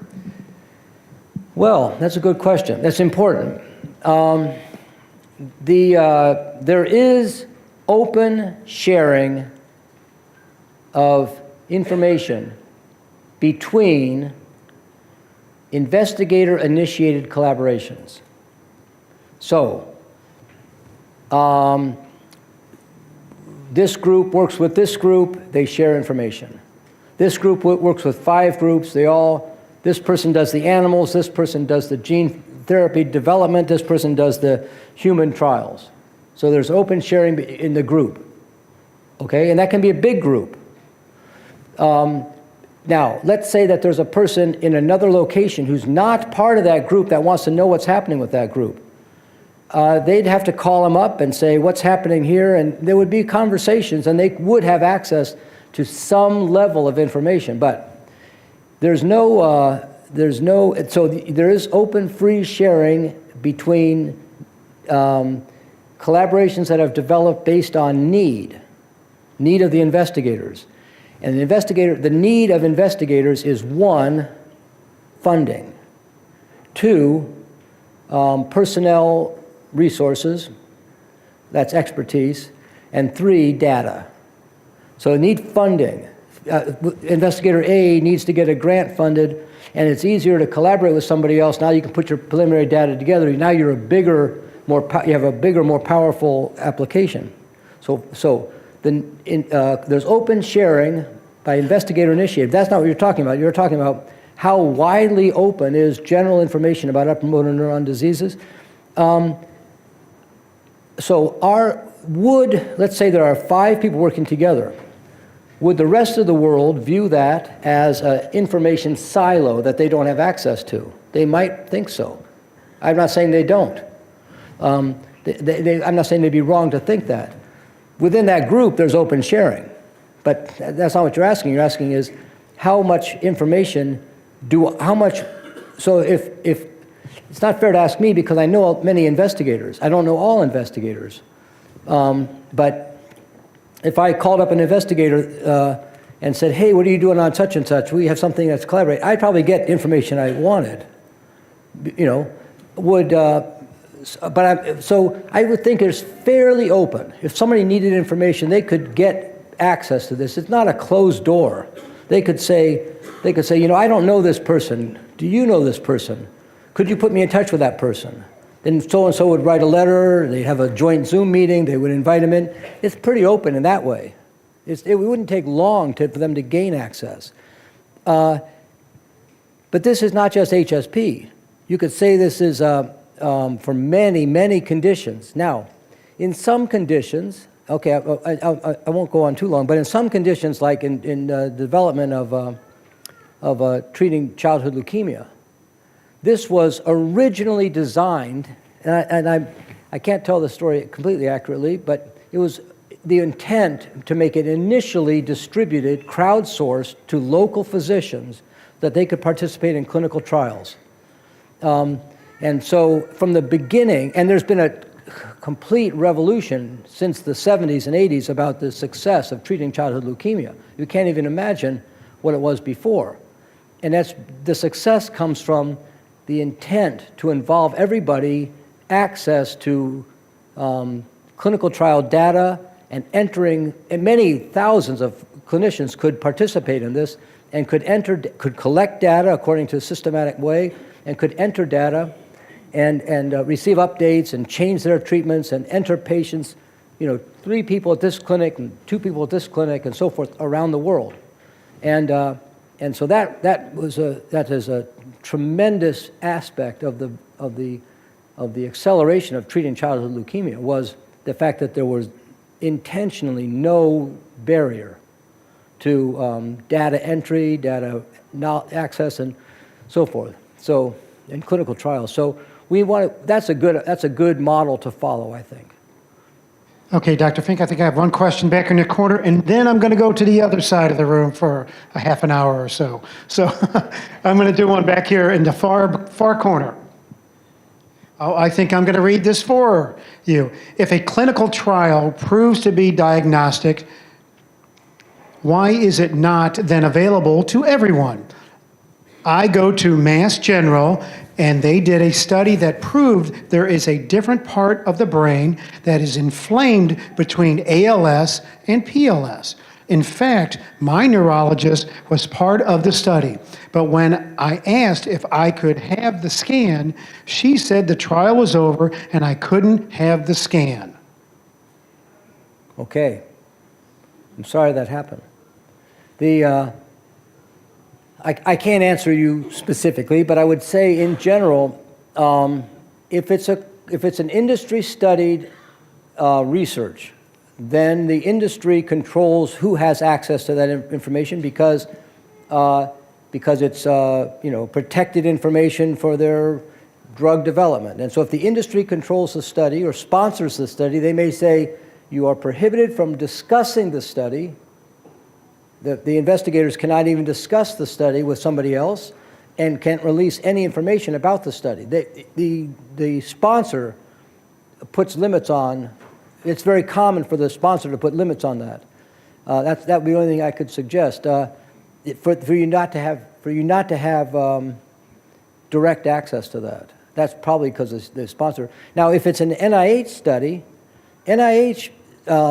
you're required in your NIH applications to put in how are you going to share this information. You have to put in your NIH application how and when are you going to share this information. You might not share the information the day it's collected or the year it's collected, or it may be embargoed until after you've published it. It might be, but you have to put in how will data be shared. If the government's paying for it, they want to know how it's going to be shared and the timing of it. So even then, it might not be released on this first day, but there would be some plan for a government. I can't tell you about a private industry-sponsored. Okay, Dr. Fink, sorry. Did you give him a thumbs up? Fabulous. Okay, I'm going to go to the other side. I saw a hand over here. We're going to go over this way.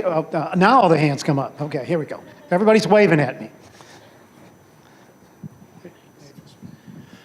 So for my diagnosis journey, it seemed to be about 10 years of having, good doctors and physical therapists and all that kind of looking at my gait and going, And then I wouldn't be here with a diagnosis if I didn't have a physical therapist who was not even looking at my legs, do a CLONUS test, which kind of started this process that I wouldn't be able to have a diagnosis without like the privilege of time and money and insurance and all those sorts of things. So I say all that because my question is, how can we advocate best at a doctor's office level or a clinic level for better pathways for referrals and diagnosis for people who might be symptomatic but undiagnosed? Well, it's a hard question. And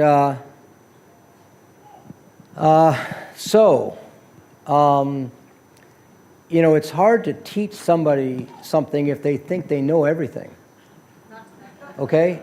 And physicians are an example of that. And so if you say, they know and the patient doesn't know. That's often the attitude. So I would say that doesn't mean you shouldn't try to inform your physician. However, that's a difficult challenge. People who, to inform a physiatrist or a physical medicine doctor, physical medicine doctors or physicians, they may be more open to learning about these conditions. When you, I might, just as you said, it was your physical therapist who connected you. I've heard that many times. I've also heard people diagnosed not by their physician, but by Facebook. Like where they say, well, I went on Facebook and I talked to so-and-so and so-and-so, and I eventually identified with this group, and that's what led me to the diagnosis. It was the community that led to the diagnosis. So physical therapist, if you get to referred to a physical medicine doctor, those you might have greater success in bringing this to attention, But it's if you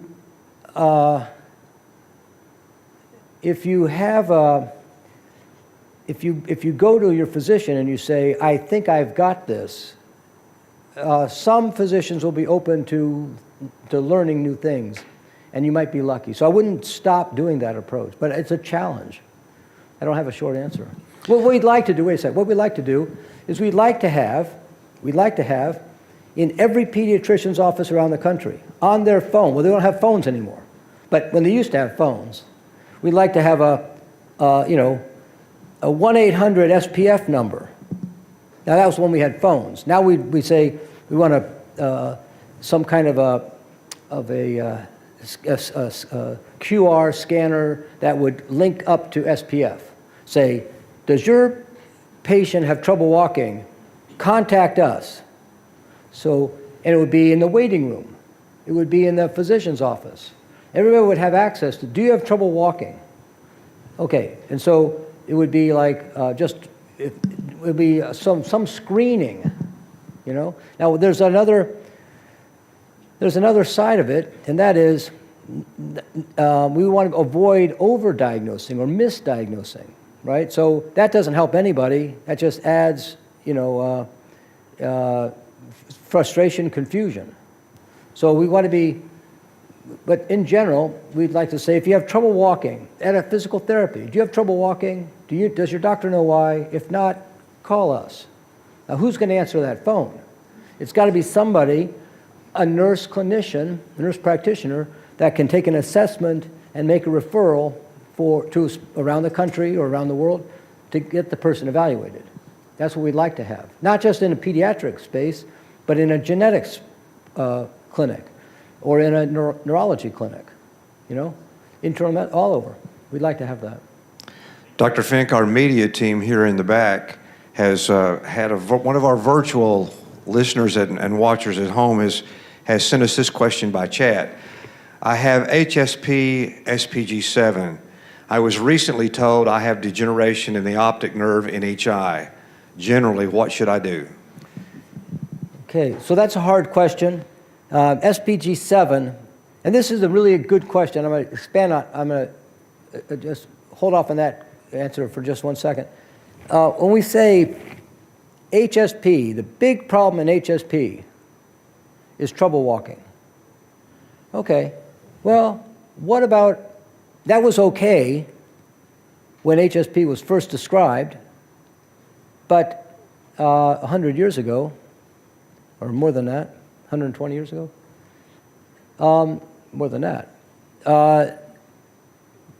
But it was okay in the 70s when HSP was classified by, or 80s maybe, by Dr. Harding, but as a disorder that was primarily a gait disorder. The problem with HSP is that it affects walking. All right, that's the big problem. I have a problem with that statement, that the big problem with HSP is trouble walking. Why? What about a child that has learning impairment, that can't sit up, and has vision impairment? Now, they can't sit up, they have learning impairment, and they have trouble swallowing. Yes, they're not walking. What's the big problem? Is it their legs? So I don't want to say that the big problem in HSP is always trouble walking. That's not always the center issue in that person's life is their walking. For some people, it is vision. For other people, it's talking. Some people say, I can live with the gait disturbance, but the reason I had to retire was I couldn't speak clearly. And so for that person, the speech is the big issue. I'm not minimizing when they have coexisting symptoms, I'm not ignoring that. But for some people, the big clinical issue is not walking. Because HSP has now grown to be such, a diverse group of conditions, for some people, the problem is intellectual impairment in childhood due to an HSP gene mutation that only mildly affects their walking. But it's called HSP because it has an HSP gene mutation that in other people affects walking. So anyways, having said all that, SPG7 is an example of HSP that can affect the body in many different ways. This is not unique, but it's to SPG7, but SPG7 is a good example of this. It can cause peripheral neuropathy. That peripheral neuropathy can be the main problem for that person. It can be numbness, loss of sensation, balance impairment. It can be largely peripheral neuropathy, not spasticity. Now, for other people, it can be spasticity only in their legs. For other people, it can be spasticity and neuropathy. Okay. For other people, it can be Parkinson's. For some people, it can be Parkinson's and neuropathy and spasticity. Or Parkinson's and spasticity. You know, various combinations. For some people, it can cause optic neuritis. Now, it's highly variable. SPG7 can be highly variable. It can affect speech, can affect the hands. Does it always affect speech? Does it always affect the hands? No, it can. So it can be highly variable. But this person asked about the vision impairment, optic neuritis in SPG7, and that can occur. And right now we don't have a treatment for that, but that would be an approach potentially for a gene therapy. When gene therapy is developed, that would be an approach, that might be an approach to treating that. Now, I would also say that SPG7 is fairly far along on developing drugs that work to reduce that. So there are, I'm aware of, I've attended a couple of lectures on drug development for SPG7. It's not in clinical practice today, but there are some candidate drugs that are being tried in animal models for SPG7 that seem to have benefit. Or actually, it was in a stem cell model, I believe, that seemed to have benefit, drug development. So, what can be done today for SPG7? For the eye problem, I'm not sure. I don't know of a treatment today, but I do know that there's emerging drug trials, that there are a couple of drugs that have shown promise for SPG7 to reduce the rate of nerve degeneration, and that would be a good target for that. So I would say there's reason for optimism in the next couple of years to see emerging drug treatments for SPG7 eye disease.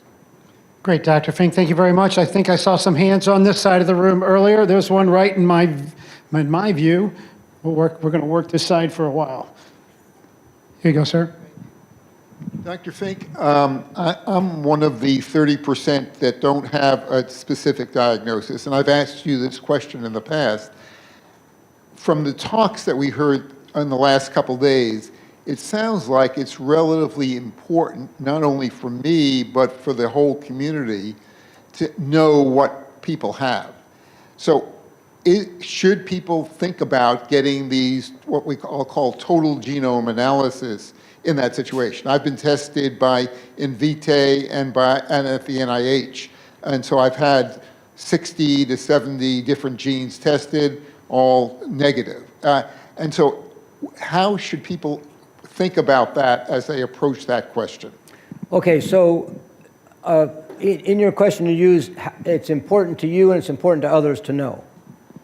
Okay, so I'm going to answer that part of this first, or talk about that. How and why is it important to know? Why do we care? Well, for some individuals, it is very unsettling to not have a laboratory confirmation for something that's life-changing. What's wrong with my walking? Well, you go to some person and they say, well, in my opinion, and then you go to somebody else and they say, well, we didn't find anything else, so it's probably, and you go to somebody else and they say, well, what did they say? Well, if they said something and they're smart, they probably are right. So here's what it probably is. And you walk away from this and you say, well, they think. Well, who are they? They don't know. What is it that would bring resolution or bring this, end what we call a diagnostic odyssey? It's for some people, that's very unsettling. Now, other people, it's not so unsettling. For example, let's say there's a grandmother that has something, and if you pass it on to her son, and the son passed it on to his son, and that son passed it on to his daughter, and they say, okay, and there's a big family history, and everybody knows everybody, their uncle, their cousin, so everybody has it. Not everybody has it, but I mean, it's well known what is in the family. Okay? So if you say, we don't know the gene that causes this, and they say, I don't care, I know it's a condition that runs in my family, you're going to tell me it's type 99 or type 98. What does that matter? You don't have a treatment. Why don't you call me when you have a treatment? If you have a treatment for 99 but not for 98, well, then I'll get tested and you can tell me if it works, right? So for some people, it's very unsettling not to know the exact molecular diagnosis. For other people, it's not so unsettling. So you say how it's important for people who don't have a diagnosis. It's not important for everybody. Now, is it important to get treatment? Not so much, because we don't have treatment. And you say, well, yeah, but if I knew the type, well, then I would be ready to get in a clinical trial. Okay, well, we don't have very many clinical trials that are recruiting only for a certain type.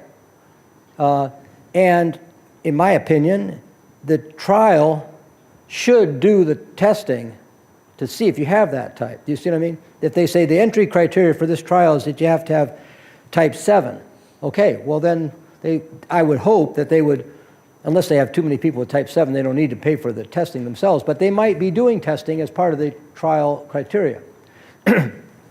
Well, they probably wouldn't. They'd probably just review your records and then do testing to confirm, but that's a separate discussion. But, so would knowing give you access to a clinical trial? It might. We don't have a lot of clinical trials. Like Darius said the other day, the number of clinical trials in the United States for intervention, not for natural history or study or skin biopsies, but for intervention, for drug trials, is 1 so far. So would knowing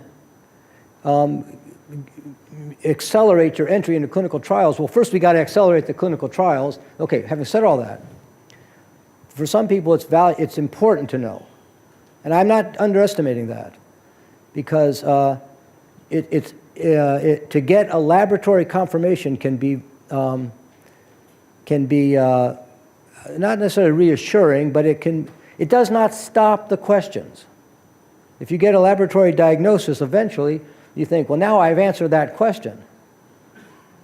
And then 2 days later, the question is, well, now what do I do about it? It doesn't stop the questions, it just changes the topic from what is it to what can I do about it.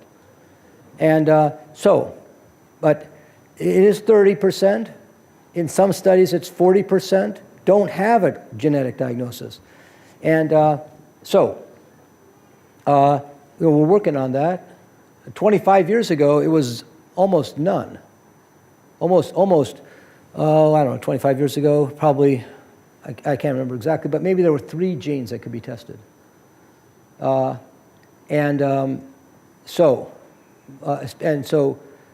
mostly we didn't know. But now we can test for 69 genes or more.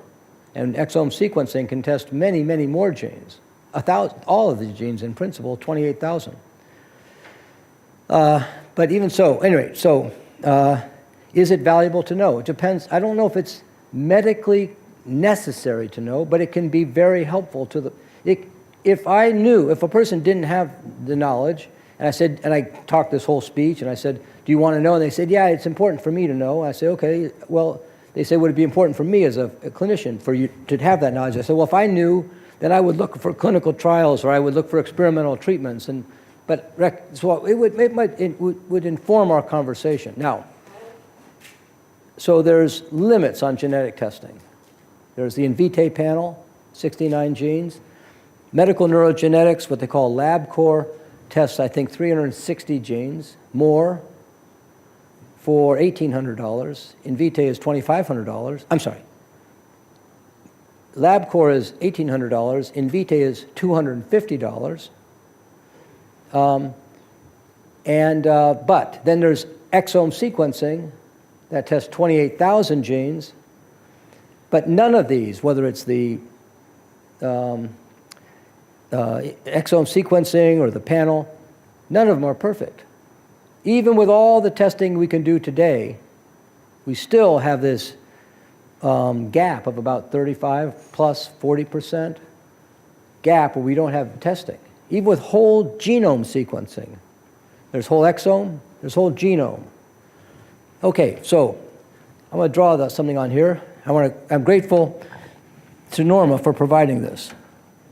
And I almost didn't use it, but I want to use it. So, I don't know if you can see this. Let's see.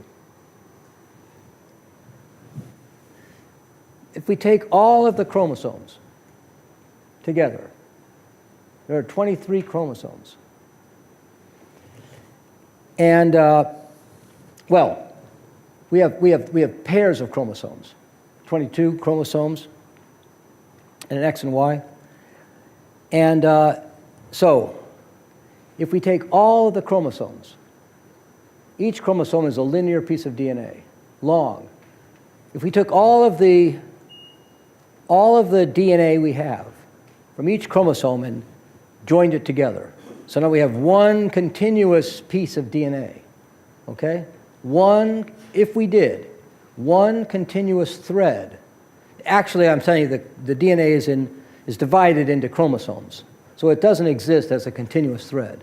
But if you took all those chromosomes and you stuck them together and you looked at that DNA molecule, it would be about 5.5 feet long.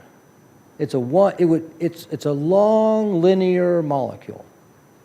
And as I say, they're broken up into chromosomes, so it's separate ones, but collectively it's 5.5 feet of a string of a chemical, okay?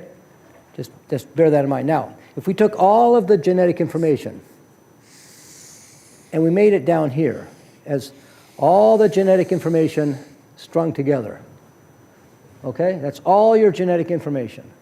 We call that the genome. That's the genome, okay? Now, half of that genome, this is the genome. Half of that genome is repetitive sequences that occur thousands, sometimes 50,000 times. A piece of a DNA sequence that occurs over and over and over, thousands of times. And there are thousands of different sequences that become repetitive. So much, I'm not saying it's junk. I'm not saying it's of no consequence. It is valuable, but it's highly repetitive DNA that sometimes does important things. So about half of the total genetic information is repetitive. What proportion of our genome encodes proteins? Okay? This much. This is like less than 3% of the total genome encodes proteins. Okay? Now, there are other parts here, maybe up to 20%, I don't know, in here someplace, that, so these are what we call the exons that give rise to protein sequences. This gives rise to a protein sequence. I don't know if you can see it from the distance, but this gives rise to the protein sequence. This is the one, approximately 3%. This part here contains introns, I know this is technical, and regulatory regions that regulate these. Okay? So, anyway, so these are also involved in giving this, but the actual protein encoding regions is less than 3%. Okay? This is if you took all the DNA together. Now,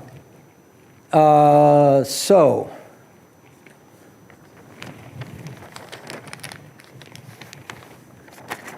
it's interesting how you ask a question and I pivot it to a genetic discussion. I'm not ignoring your question. So here we have, here we have a gene. Let's say this is the gene for spastin. Okay? Well, spastin, the gene, this is DNA. It's broken up into parts of the gene that contribute to the amino acid. This is the gene. This is the protein. And the protein is a sequence of amino acids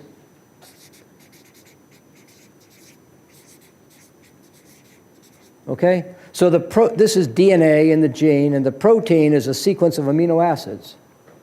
And this part of the gene gives rise to, says, put in this these amino acids, and this part of the gene says put in these amino acids, and this part says put in these amino acids.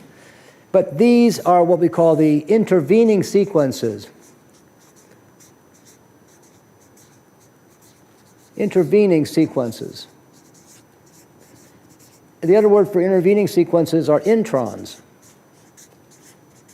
And these part of the gene coding things are called the exons. These are exon, exon, exon. The exons are interrupted by introns, and it's the exons that give rise to the protein, that specify the protein. Why am I telling you that? Only because I mentioned that up in here, that this exons collectively are about 3% of the whole genome, and the introns and the regulatory parts of the gene are in this part here, maybe 20% of the whole chromosome. If you have genetic testing where they do exome sequencing, whole exome sequencing, they're sequencing this. They're sequencing all of the exomes of all of the genes that collectively make up about 3% of your total DNA. 28,000 genes, protein encoding genes, collectively make the exons. That's what the whole exome sequencing is, this 3%. Okay? That's about $2,000, $1,800. Oh, one company I know Invitae, I think, does it for $1,250.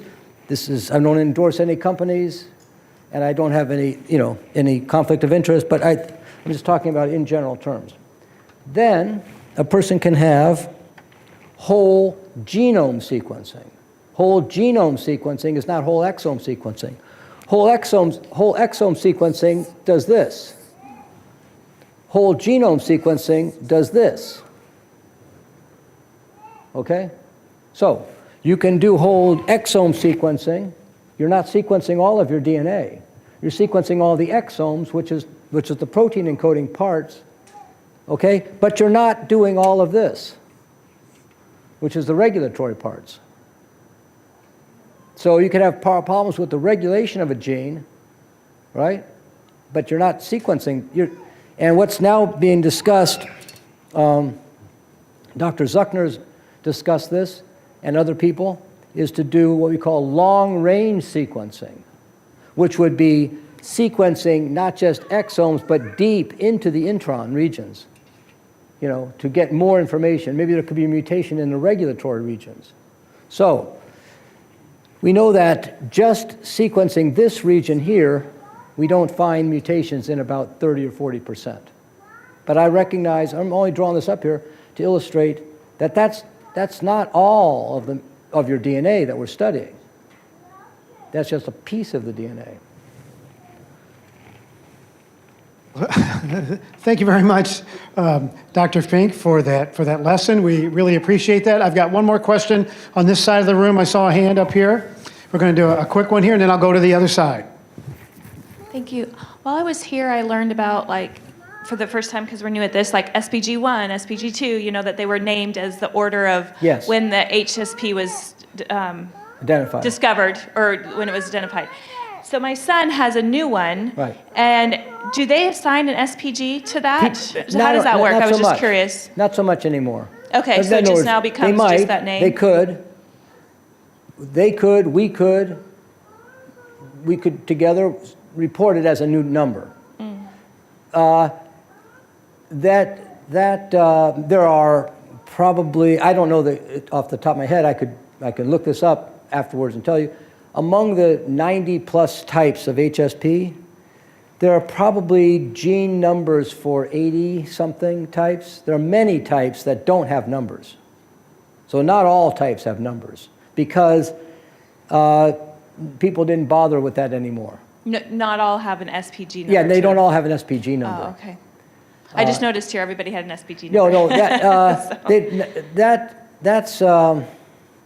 that's, and the reason for that is a couple, is that it was more important when there were fewer numbers. Like we found one, now we've got two, now we got three, now we got four, and at a time when you could recite up to 10 or 11 it was valuable. But now when you got to 77 or 78, and it's too much, the numbers aren't as relevant as the name of the gene. Okay. The number, what was numbered was not the gene, but it was the chromosome location. We have the first chromosome location, not the chromosome. I don't want to tell you it was on chromosome, not saying chromosome, no, SPG1 was on chromosome 1, no. SPG1 is on the X chromosome. SPG2 is on the X chromosome, and so forth. SPG3 is on the chromosome 14. The point is that the number does not correspond to which chromosome, it just depends on the order in which the chromosome was identified as containing an HSP gene. People aren't doing that anymore. After the gene, it's not necessary.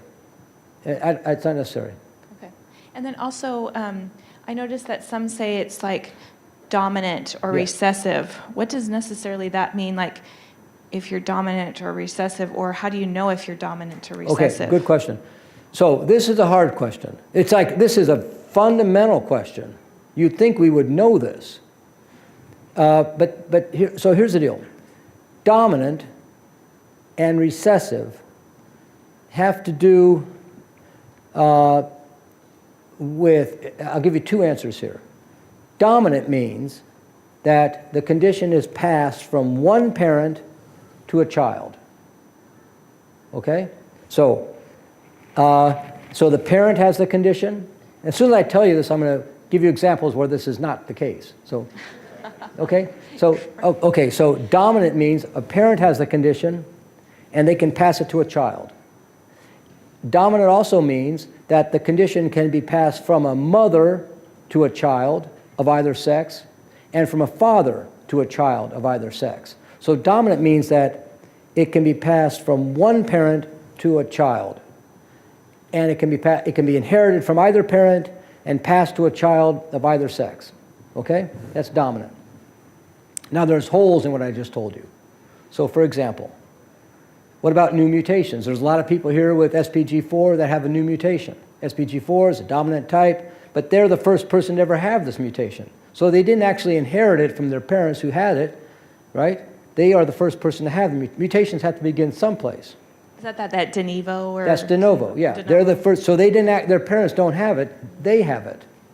So when I say dominant, one parent passes it on to a child, except in the case where and there are other reasons for this, but for example, where it's a de novo mutation. Now the parent doesn't have it. However, the child who has this condition, now they become a parent, they can pass it on to their child. Okay, so that's dominant. So SPG4 is dominant, and it's considered dominant even though there are some who don't have that dominant component. It's de novo. They don't call it. No. SPG4 is a dominant type of HSP. And if your parents didn't have it and the person is a new mutation, okay, they have a dominant condition and they can pass it on to their children. I gotcha. In other words, if they inherited it, that's fine. But if they didn't inherit it and it just developed during the process of egg formation or sperm formation, then they now have that dominant mutation. They can pass it on to their children, and each child has a 50% risk of inheriting it, that mutation. So that's dominant. Recessive is that the child gets that both parents are carriers, but neither parent is affected.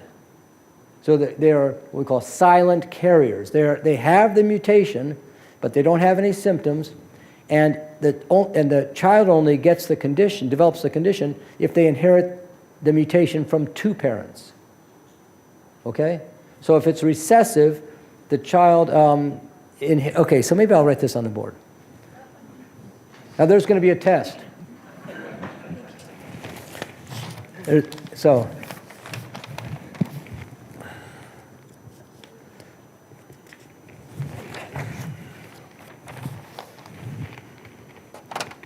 So I don't know if you can see, I'll turn this, hang on. I'm turning it to, maybe everybody can see, but can you, maybe that's not fair. How's this? Can you see where you are? okay? Well, I want to make it, we're all about inclusivity. So I'll get out of the way in a second. But here's a father, here's a mother. Squares are for the father, and the squares are for males, and circles are for females. Why? Why is this male, is the genetic symbol square for male and the circle for female? Because this was supposed to be the mirror of Venus, and this was supposed to be the shield of Mars. Okay, I didn't make this up. Trust me. This is like old, I think this was Mars shield. Maybe I'm wrong on this, but I think it was Mars shield and the mirror of Venus. Anyways, so you can look it up. Anyway, so square is male, circle is female. Colored in means the person is affected, has a condition. Here's a male, here's a son who has the condition, and a daughter who doesn't have the condition. The son gets married. Son gets married, and also these symbols are biologic sex. They have nothing to do with gender identity. These are biologic sex, and biologic sex has to do with the presence of the X and Y chromosomes. So we're only talking about biologic sex on these symbols. So now, this person has, and here's a triangle, two triangles. A triangle, oops, I can't draw it like this. Or a diamond, I guess, diamond. Diamond means the sex is not specified. That's just what it means. So we have a male who has a condition, and he has a son who has the condition, and then they have two children. That I didn't say male or female. And this is a dominant condition passed from one person to the son. What's the risk that this person, number one, will develop the condition? How much? 50%. Because if it's a dominant condition, he had a 50% chance of inheriting the condition. Now he's got the condition. We know he has the condition. So what's the chance he'll pass it on to this person? 50%. But let's say this person doesn't develop the condition. What's the chance that this person will get it? 50%. Doesn't matter if he has 100 children. If he has 100 children, HSP is not the problem. Well, I'm not saying it's a problem. I'm just recognizing that that's a lot of children. So, anyway, so it doesn't matter how many children, it doesn't matter if this person's affected or not, every child has a 50% risk, independent of what happened before. You know, if you flip a coin and it's heads, that doesn't mean the next time will be tails. You get 3 heads in a row doesn't mean you're due for a tails. Every time you flip that coin, it's a 50% chance. On average, that's an average. Okay, so dominant, one parent passes it on to a male or female, and that person can pass it on. Each time is a 50% risk, okay? Now that's dominant. Now if this person, let's say this person was adopted and didn't know their parents. We don't know anything about it. Or let's say we know their parents and neither parent has the gene mutation, and this is a de novo mutation. The chance that they can pass on that de novo mutation pass on the condition for a de novo dominant mutation is 50%. Now, contrast that with recessive. Recessive, here's a male, and he's a carrier, and he's not affected, he's a carrier, and a female, and she's not affected, but she's a carrier, and they have let's say a daughter, and the daughter inherits the father's mutant gene and the mother's mutant gene, and she has a sister, it could be a brother, doesn't matter, and the sister inherits the father's normal gene, but the mother's mutant gene.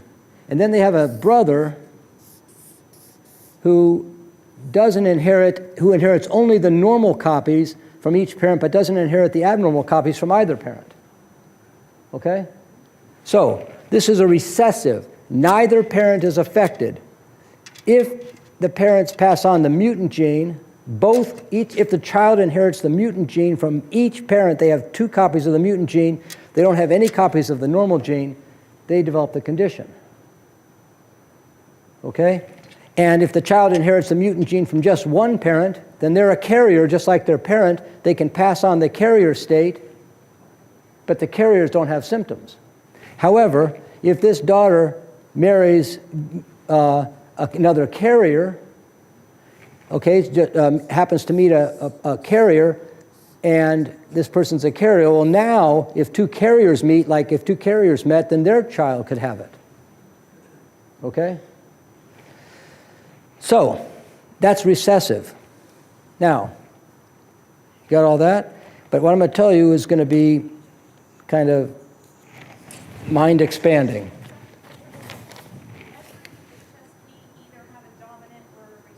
Or X-linked. There's another one, there's a third one, it's X-linked. And there's even a fourth one, mitochondrial. But let's just talk about X. I was just curious, I was just thinking about my son, because we don't know, is he going to be, is there a dominant thing and a recessive for him? Well, I'm getting to that. Oh, no, but my point is that besides dominant and recessive, there's also X-linked. That's for genes that are on the X chromosome. And there are several types of HSP that are X-linked. And for completeness sake, there's a mitochondrial form of HSP, which is only passed on from mothers. If a mother has the condition, this is a rare type of HSP. I think there's only 1 or maybe 2 examples. And it's only passed on from mothers. Mother has the condition. If a father had the condition, in other words, if a mother passed it on to her son, the son can't pass it on. But I want to talk about that's mitochondrial. We're talking about dominant recessive now. But what I want to mention is this. I mean, we can have that conversation, but I think people will be falling asleep pretty soon. Maybe already. But the point I'm getting at is that within the 100 or 90-something types of HSP, they're all classified as dominant or recessive.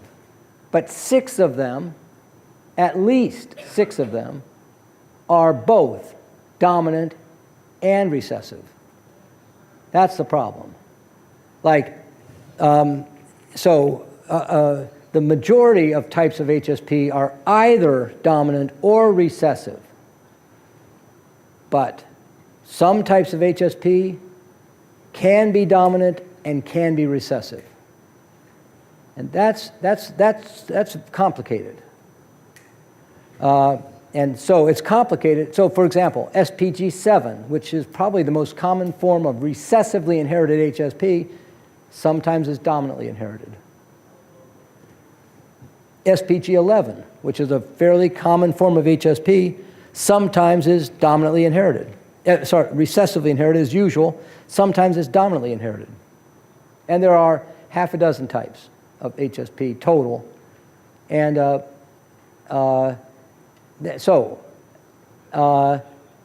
we have to be careful about newly, and this I'm speaking specifically about the RAB1A, we have to be specifically careful about overstating what we know. If we have a new recessive type of HSP, is that always recessive? Is it sometimes dominant? I can't tell you. If it's described in 2 people, that's not enough. So the point is, there's dominant, there's recessive, and then there are half a dozen types that at least that number is going to grow that can be dominant or recessive. Hey, Dr. Fink, that is fantastic information, and I know there's going to be a quiz on that later, so I hope everybody took good notes, because we're going to do it. I'm going to come over to this side and get a question over here. We're starting to get into a little time crunch, because our day is coming to an end quickly, and we have a lot of people that have to fly all the way around the world to get home sometime today. So we got a question over here, Dr. Fink. Yes, ma'am. Thank you. You were talking about growing community. Yeah. And so this time next year, in addition to money and humans, more members, what would be indicators that the community had grown stronger? And also, what can we do to support you? Well, what the indicators of community growth are that we need to meet more than once a year, that we can't fit into a single hotel, that there are, I mean, I don't know, this is a board issue, but for example, if we learn that there are 600 people that want to come but can't come because it's here and it's this time, it's this location, we say, well, we need to expand our ability. That would be an indicator that we are outgrowing that this model is, I mean, there are more people participating in this virtually, so that numbers are bigger than what they seem. So for example, I meet with people once a month, except July and August, or in general, once a month, HSP, PLS. Then in addition to that, there's the foundation has its SPF talks, and then there are state ambassadors that are meeting.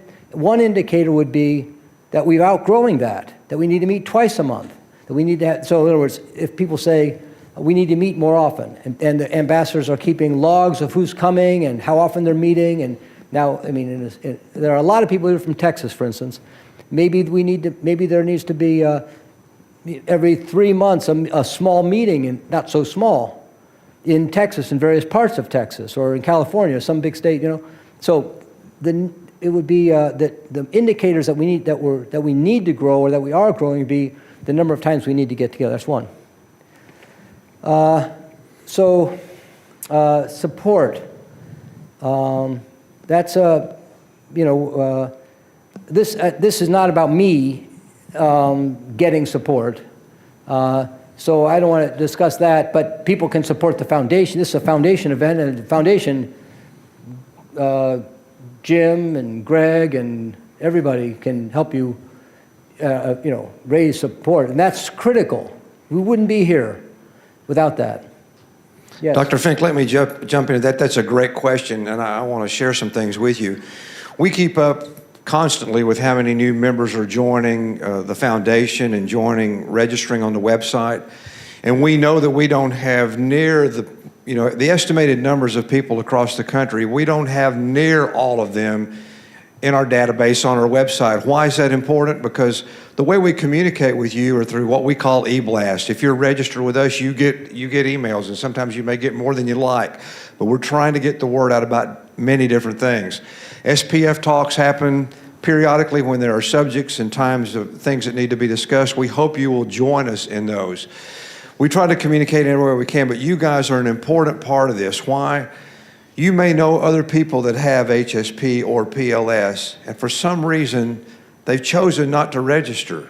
Well, if we don't know they're out there, we can't work with them. We need to build the numbers for database purposes, for support purposes. So if you know other folks that are affected and you deal with them social media, you deal with them email, please encourage them to register so we know who they are and we can get information to them as we build this. We're excited as a foundation to know that we're on track right now this year to have twice as many new members as we had last year. And so, but we've got to keep growing. We're not only doing that in this country, but we're connecting, as we said earlier, with Euro HSP, communities in Brazil and other parts of the world. So help us build that by telling your friends, participating in the SPF talks. We need your involvement to help build. To kind of tag along with that, excuse me, I didn't know I was loud. You guys remember Tom talking to us about CPATH yesterday? I think it was yesterday. So we've been working with them for the past several months to try to find out more about how we can get organized with the NIH and FDA and so forth. They themselves looked at all the organizations through the whole world, HSP, PLS organizations, and they came to us and said that we are the most organized foundation organization in the world. So be happy to know that you're part of the most organized group, and we're dedicated to move forward. So thank you for coming.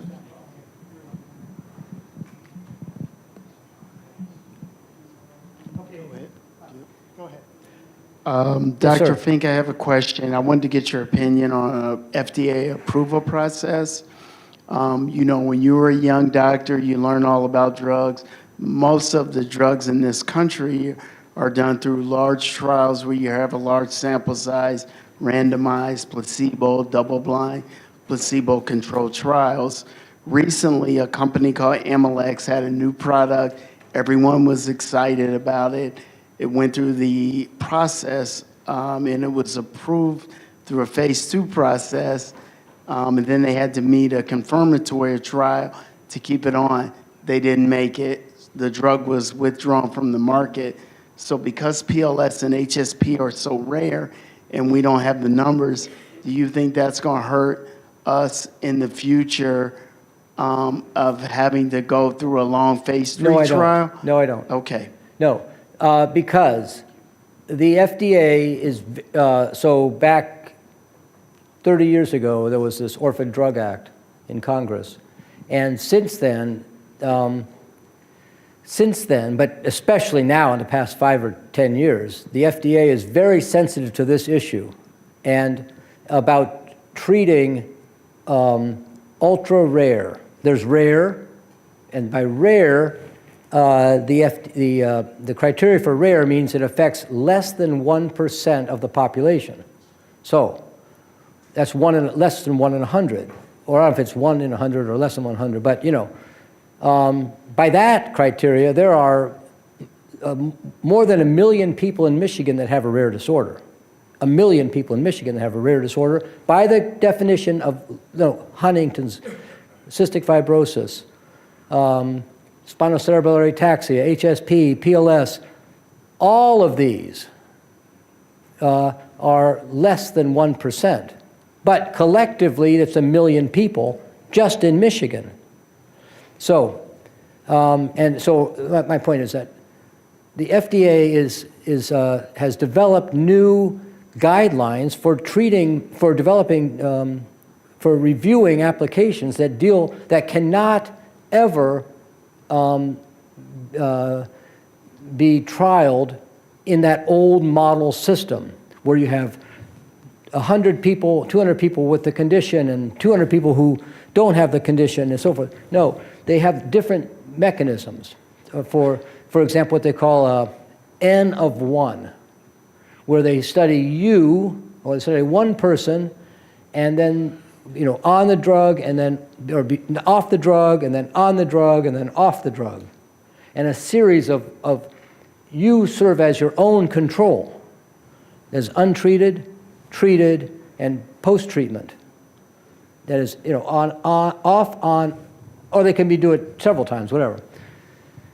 And the number of people that are needed for that kind of trial design, and there are other kinds of trial designs besides that one, but so the FDA has adopted committees that review these kinds of applications and different policies and different ways of scoring them.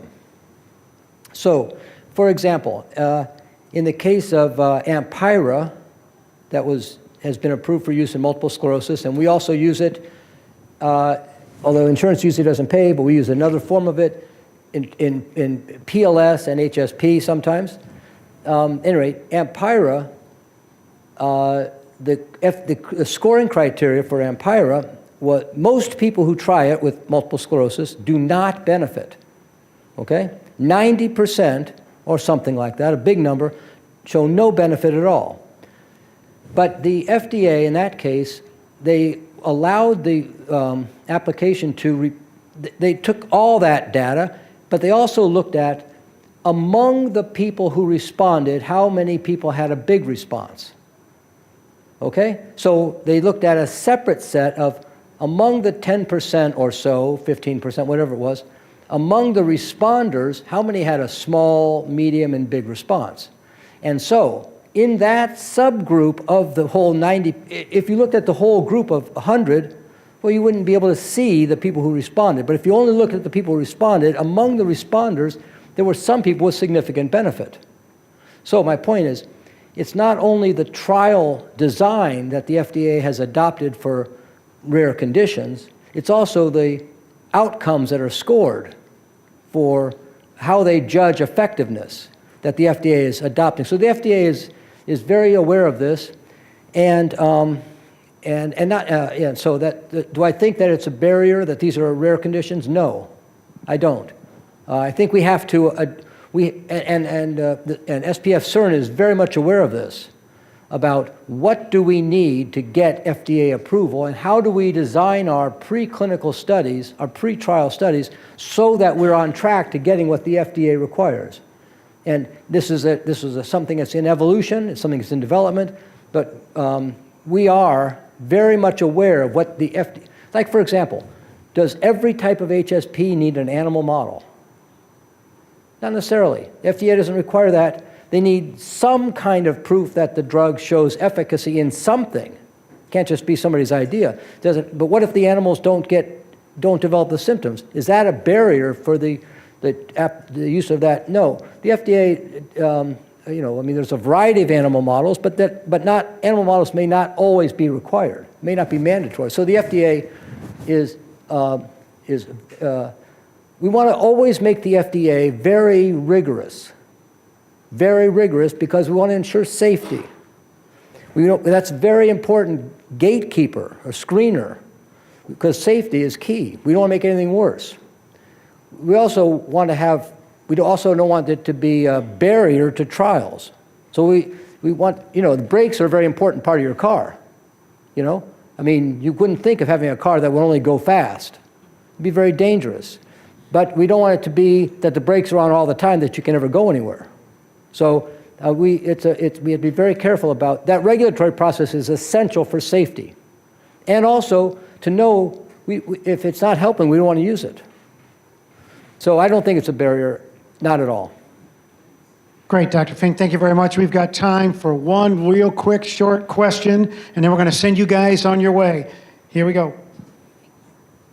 Hey, Dr. Fink. So I have PLS, and one of the things that we talk about a lot is whether or not we should attend ALS clinics. And so my question for you is, if we do attend ALS clinics, does that benefit your research at all? Is that connected? Is it something you recommend? What's your thoughts on that? This is a difficult question. These are all difficult questions. If you go to a PLS clinic, to go to an ALS clinic, that does not, I would imagine that's psychologically challenging because, here we make a very clear distinction between ALS and PLS, and now you're going to an ALS clinic, and on the drive and parking and going home, you were just steeped in do I really have a form of ALS or not? I would think that's not for you necessarily, I don't know. But that's not everybody wants to go to an ALS clinic because, and the other part is, there are many physicians in the ALS clinic that consider PLS, well, it's really all ALS. And that's not this opinion. That's not my opinion. I can't speak for Dr. Mitsumoto, who's an expert in PLS, but it's not the consensus. Maybe I could, I suppose. He would let me know if I said something wrong. But it's not the consensus. There is PLS, there is HSP, there is ALS. There are some overlaps, okay, occasionally, but PLS and ALS are not the same condition. Now, but it is true that people with ALS who go to an ALS clinic, what they call a multidisciplinary ALS clinic, that is one-stop shopping, has respiratory care, physical therapy, bracing, drug trials, all this diagnostic EMG and things. So it's all together that the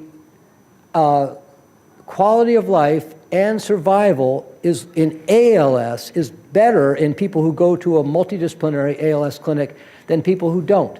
Now that's wrapped up in that is all about access to who gets to go to this kind of clinic, and there's all kinds of factors that influence the accessibility of those clinics. But anyway, they do deliver value in their care. And I think if it's available to a person with PLS, then it might be a good place to go to get swallowing studies, physical therapy recommendations. These are kind of generic for people that have those symptoms. So it's, I'm not saying it's not necessary to go for except that it's, what we'd like to have would be a multidisciplinary PLS clinic, okay? A multidisciplinary PLS clinic, all right? Fine. Until we do, we might use the services of a multidisciplinary ALS clinic, recognizing that it's, you know, not everybody wants to go there for a variety of personal reasons, and I respect that, and not all the physicians in those clinics have the same understanding about PLS that we are trying to educate. Yeah, I mean, that's what I would say. And does the data that they collect, though, does it help with research for That's PLS? that's a separate issue, because if they're connected, if you went to an ALS clinic, you know, if you went to an ALS clinic that also saw individuals with PLS, and they were doing studies, would it help me? It wouldn't help me directly unless I was connected with those investigators and we were working together. And it might in the future. And that's a good idea, because, like, we might say, well, where are we want to capture, like, if for instance, if I needed more people with PLS to participate in research, and I need 10 people tomorrow for a study, I might call up the people in the ALS clinic and say, do you know anybody?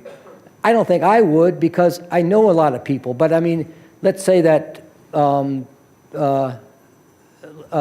mean, you know, if I wanted to be in Ann Arbor, I might. You know what I mean? So there are clearly some people in the ALS clinic that have PLS, and we might share data. Sure. I don't think that's exactly the answer to your question, but okay. Okay, everybody. Hey, great work, everybody. Thanks for the great questions. Thank Dr. Fink for all of his great work.